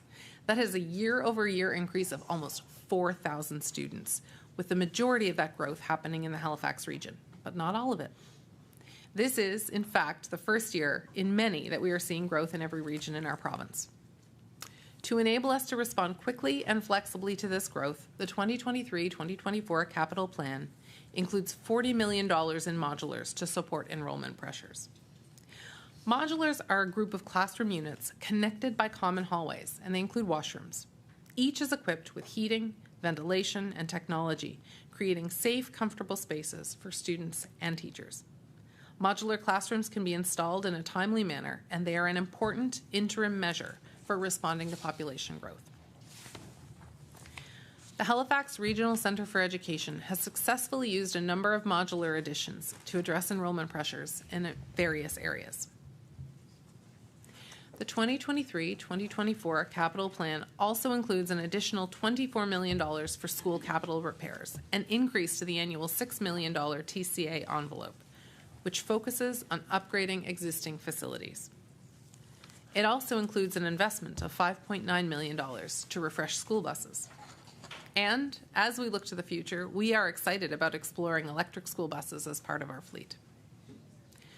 New schools with an anticipated opening date of September, fall 2023 are the elementary, junior high, and the high school on Broad Street. And in the coming weeks, our government will be sharing an updated 5-year school capital plan with details about additional new schools. This will be exciting news for the province. Before I come to a close, I want to say that our province is growing and times are changing. We are creating solutions that work and building a province that thrives from end to end. Education and early childhood development will continue to be priorities for this government. Our decisions and our actions will be centered around the successes of children and students across Nova Scotia. It goes without saying, but I cannot leave it unsaid. None of the accomplishments would happen without the ECEs, teachers, principals, administrators, and other support workers of regional centres for education and the Conseil Scolaire Acadien Provincial, who work to ensure success of students and families across the province. I want to thank each of you.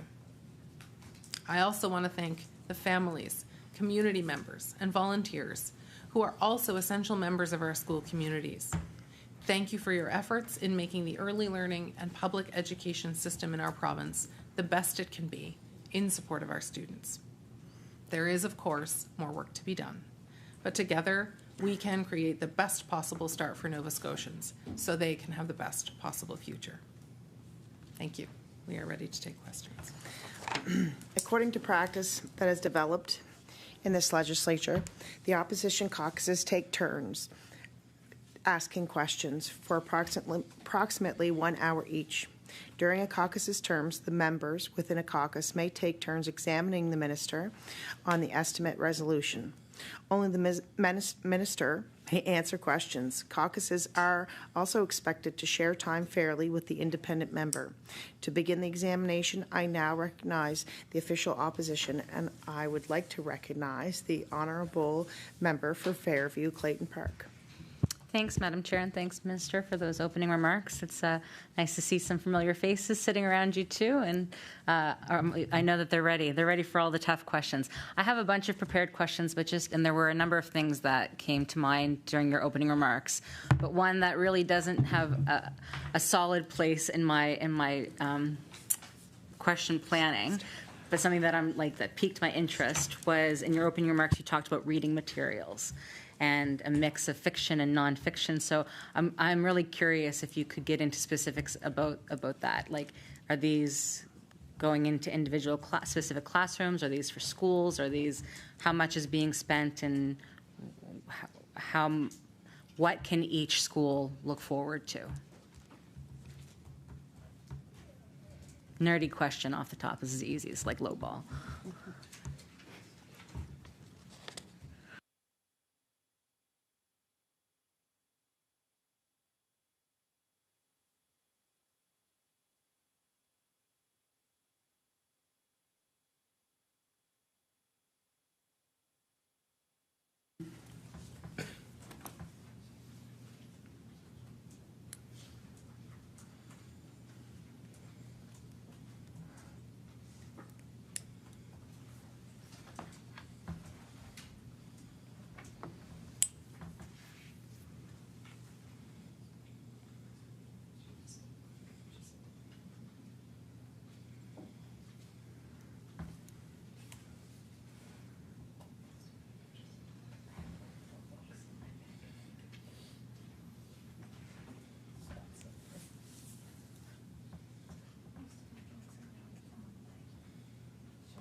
I recognize the Honourable Minister for Education and Early Childhood Development.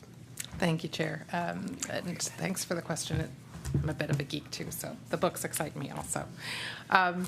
So just as a bit of background, there's a wide variety of books that are available for education within classrooms, and what materials are chosen is really guided by our educators and schools. So they select from books that are that have already been authorized through the Nova Scotia Book Bureau. And so what's really important is that we have a wide range of books that reflect all of our learners. So they're so that all of our students see themselves reflected in books. But in addition to that, a wide variety of interests are reflected in books. So one of the things that we've come to realize, and I just use this as an example, and it resonates for me as a mother of a boy. We know that boys often are more engaged by nonfiction books, and historically we've tended to focus more on fiction materials in classrooms. So an example of one of the ways that we're expanding access to materials that will engage all learners is by adding additional nonfiction books to broaden that range of interests. Another example is our work to expand access to and the availability of books that reflect our African Nova Scotia learners. And so our African Canadian Services branch is working to expand access to those. I recognize the Honourable Member for Fairview, Clayton Park. Thanks, Madam Chair. And just to indulge me a little bit further, so that's going to be an expansion of what titles are available through the Book Bureau, not necessarily a grant that would be given to individual schools to go purchase on their own.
I recognize the Honourable Minister for Education and Early Childhood Development. I think that I had mentioned in my earlier answer that that through the Nova Scotia Book Bureau, educators can access and purchase and have available books. So we have $7.2 million in credit allocation that's available to through the regions to schools to access books through that programming. I should also say, though, that literacy is also supported by our expansion in software and tech. So we do have software programming that also supports access to books. And so that is, the software is not only being funded, so we've acquired and are funding the software, but in addition to that, our investment in technology, so the $4 million in the past fiscal year and the $6 million in the coming fiscal year is being used to support the acquisition of Chromebooks, of laptops, and of iPads. And all of those devices will better enable our students to access those literacy resources that are also being provided through software programs. I recognize the Honourable Member for Fairview Clayton Park. Thanks, Madam Chair. We'll get into some of the line items within the department's budget. Looking at childcare and licensing, I see that there's a decrease of about $15.9 million. I'm curious how the minister and her department feel will impact the province's efforts to create more childcare spaces.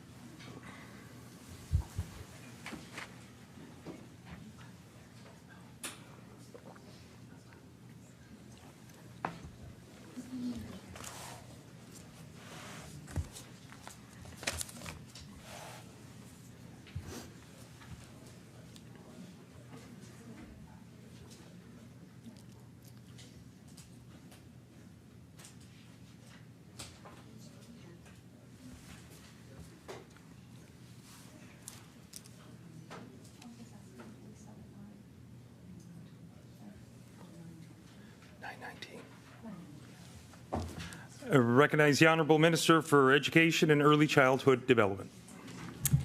So I'll start pretty big picture with the explanation of this, and then if you have further questions, we can drill down, because there's significant investments in this entire sector. So when we look at the departmental expenditures for childcare, so stepping back, we know there's a significant transformation underway in childcare, and that involves every aspect of childcare. So that involves the construction of new spaces, that involves staffing initiatives like the increase in wages that we're supporting our ECEs with.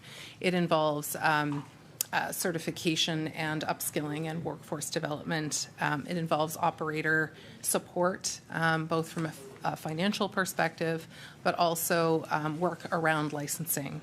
And we also can't really talk about our child care and our early learning sector without acknowledging the pre-primary work as well.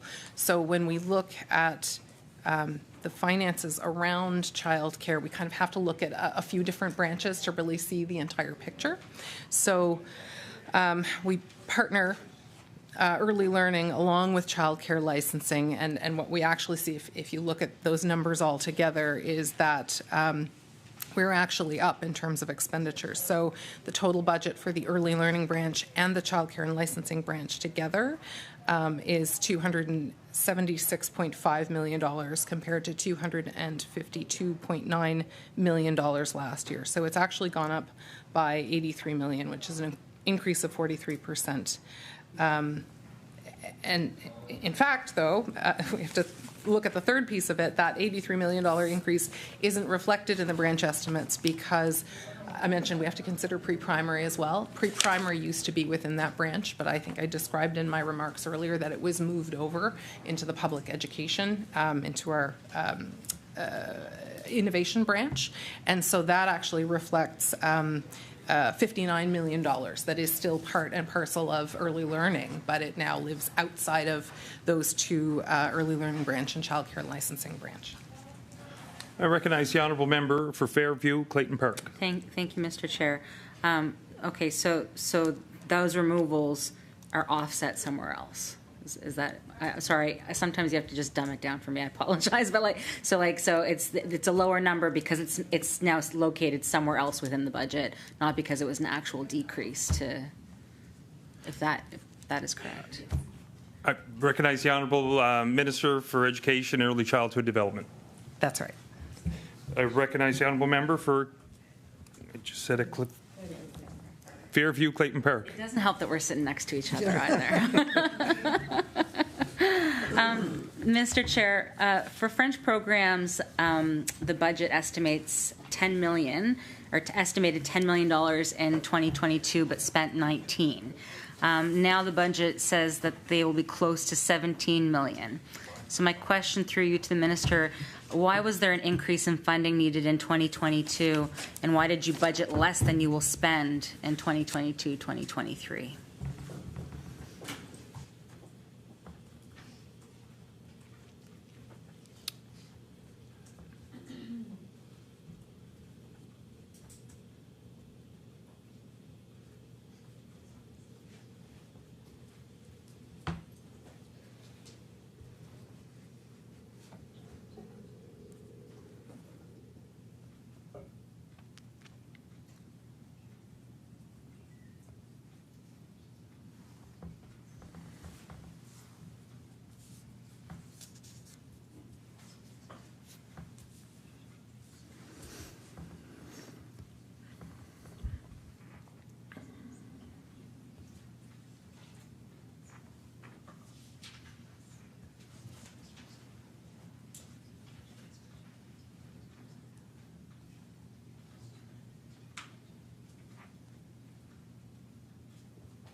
I recognize the Honourable Minister of Education and Early Childhood Development. Thank you, Mr. Chair. So one of the things I think it's important to understand about the French programs and services funding is that there's a significant contribution through the federal government, through the Official Language and Education Protocol federal funding, which is referred to as the OLIP funding. So our estimate forecast variance for 2022-2023 was in relation to that funding. So it all related to federal funding provided under OLIP. So, and there is also a matching component. So whenever the federal government provides funding under OLIP, there's a provincial contribution as well.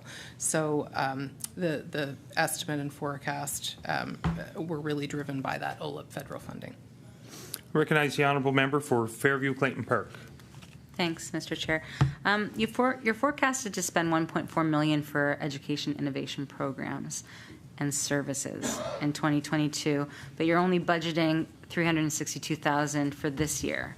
Can you explain what these programs are and why it seems like you're cutting them by 75%?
I recognize the Honourable Minister of Education and Early Childhood Development.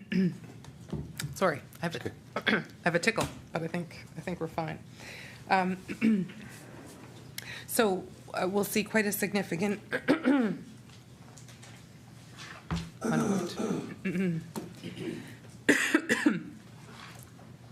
quite a significant shift in the numbers.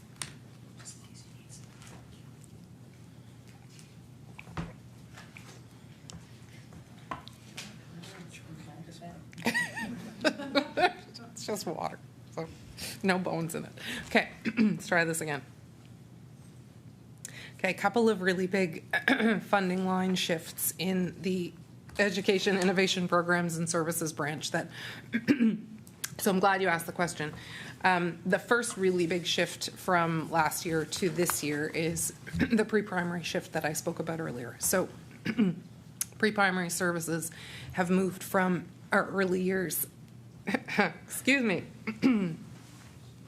our early years branch into EIPS. So we see that budget line item move over to EIPS. So we're continuing to offer those programs. We're expanding those programs to meet increased enrollment needs.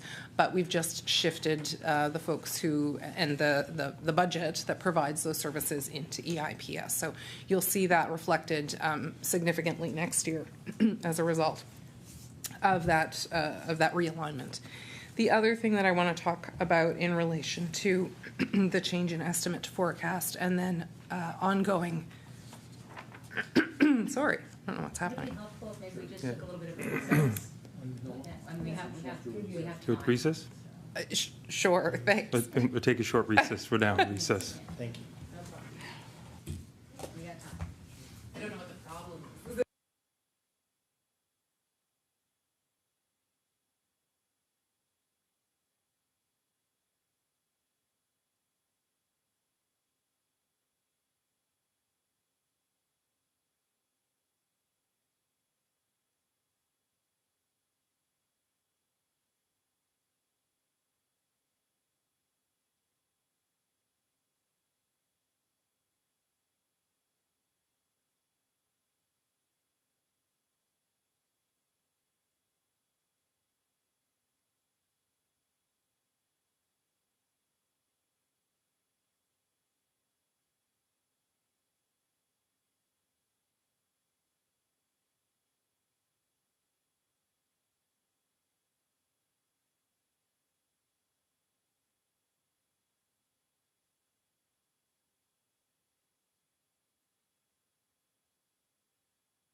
Good. Order, order. I call the Subcommittee on Supply back from recess. The Honourable Minister for Education, Early Childhood Development. Thank you, Mr. Chair. So we were just talking about the estimate forecast and the variance associated with the Education Innovation Programs and Services branch, and we talked about the shift from pre-primary. So we saw some of that money sort of move from early learning into EIPS this year, and then the bulk of that will happen next year. The other thing that we see happening in that department is the grant that I spoke about earlier for tech. So the $4 million grant associated with the purchase of Chromebooks in this fiscal year would be reflected in the EIPS budget item. So that's really about adding technology resources to schools to support students having access to devices to enable and facilitate learning. I recognize the Honourable Member for Fairview, Clayton Park. Thanks, Mr. Chair. So I guess what I'm not understanding is that if these spends are to happen in the future, wouldn't that mean that the budget or the forecasted budget would be higher, not less than? So the way that I look at it is it looks like it's a 75% decrease. Or are you saying that these items have already been purchased and that's why was a higher number and that's why it's going down? Page 8.6.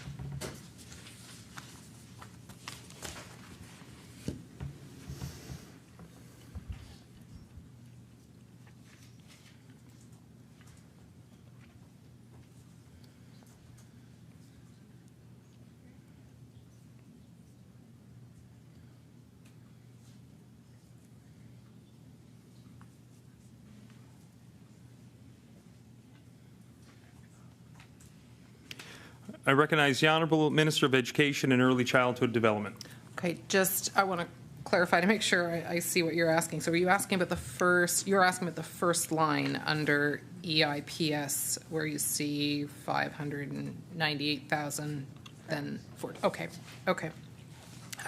So that is another example then of the just a shifting of administration costs. So they actually so you'll see the next line down, there's a significant increase in the estimate in the coming year. So you'll see 64.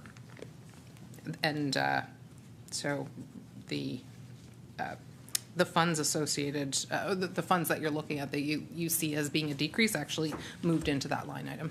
So it wasn't a reduction. It won't be a reduction in spending. I recognize the Honourable Member for Fairview, Clayton Park. Thank you, Mr. Chair, and thank the Minister for that answer. Minister, why is the Innovation Curriculum and Pre-Primary Program, maybe you've already answered this, but for clarification, why are both of those going from $2.2 million in 22-23 to $64.4 million in 23-24? And you probably already touched on a lot of this, but I'll give you a chance to say it again. I recognize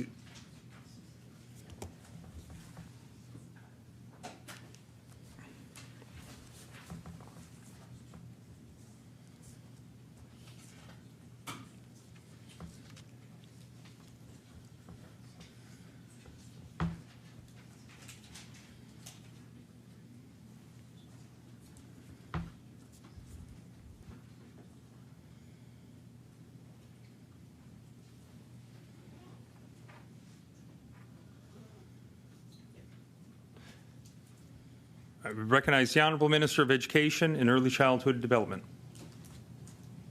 Thank you, Mr. Chair. So that line item there, the $64 million for the 2023 to 2024 estimate does represent the pre-primary funding moving, and it's two things. So it's first a transfer of sort of the current amount reflecting current levels of service, which is $59.3 million, and also a target increase to support increased staffing and enrollment of $2.7 million. Recognize the honourable member for Fairview Clayton Park. Thank you, Mr. Chair. Sorry, I can't write fast enough. So looking at targeted increasing and looking at a topic that we speak a lot about is inflation. We see that the budget for the P12 base funding is only budgeted to rise about 1.2%, but inflation has gone up 6.8%. So I'm curious why the decision was made to not match the funding with inflation.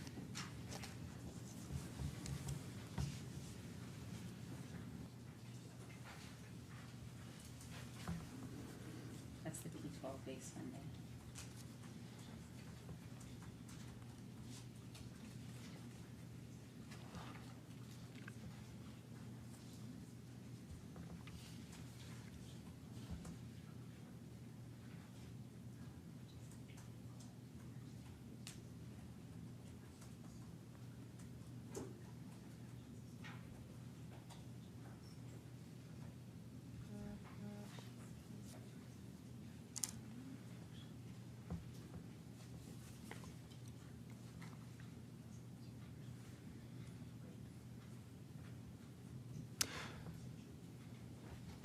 Recognize the Honourable Minister of Education and Early Childhood Development. Thank you, Mr. Chair, and thank you to the member for the question.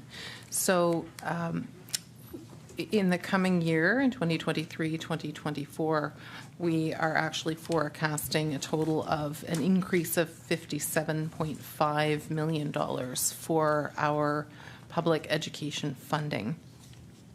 And so, and I'll explain kind of what that's comprised of and then where the additional funds come from. So the funding is comprised of $46.5 million increase in operational funding to the RCEs and CSAP. And that's to address a number of things. So it's to address additional staffing for enrollment growth based on our projections of increased students and the need for additional teachers and staffing. It reflects as well a recognition of and support for supports for newcomers in terms of adding settlement services and teachers whose focus is on settlement and ensuring that newcomers to Nova Scotia and to Nova Scotia communities and schools are supported in their transition into public education. And that's supporting English as an additional language. It also reflects increased utilities and insurance as a result of inflationary pressures and a number of other things. The reason it's not showing up, though, in that line item as totaling $57.5 million is the line item that you're seeing as the provincial contribution. But our public education is also funded in part through the municipal education tax. So the funding comes from those streams, and both of those together total a $57.5 million increase to support those inflationary and growth pressures. I recognize the Honourable Member for Fairview Clayton Park with approximately 3 minutes. Okay, thanks. So I mean, I can't do that math fast enough, but so with that increase, does that mean that we are matching at inflation? Because these operational costs are really external costs more than anything else. You can't, it's not things that you can do in-house, it's things that you're reliant to the general public to go out there and do. So that's kind of the sticking point where it is money that you don't really have a lot of control over what the costs are going to be. So is that 57.9, does that match us to inflation or get us closer up to inflation? Anybody, any math nerds over there? No? Know the answer to that?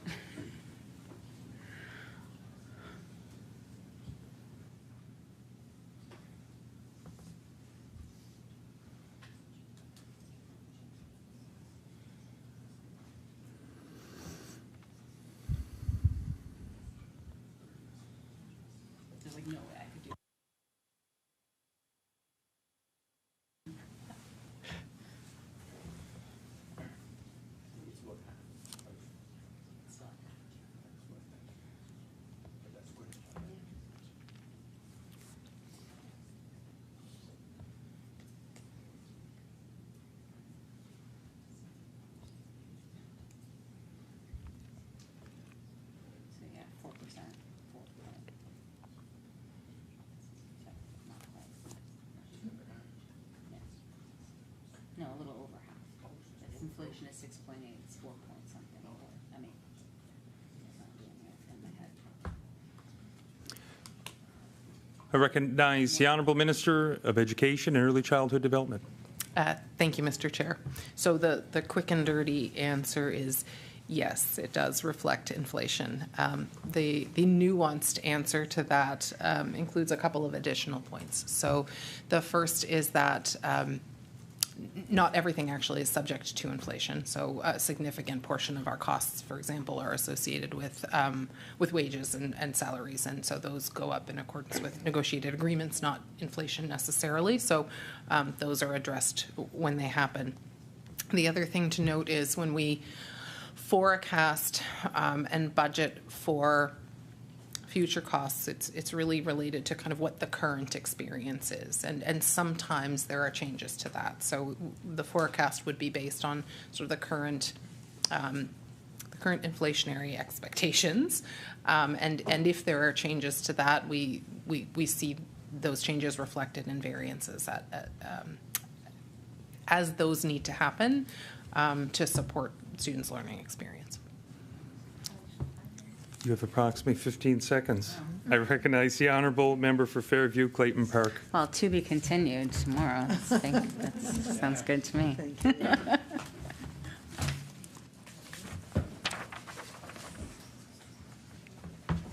Order. It's now 9:21 p.m. That concludes Subcommittee's consideration of estimates for today. The Subcommittee will resume consideration when the House again resolves into Committee of the Whole on Supply. Meeting is adjourned.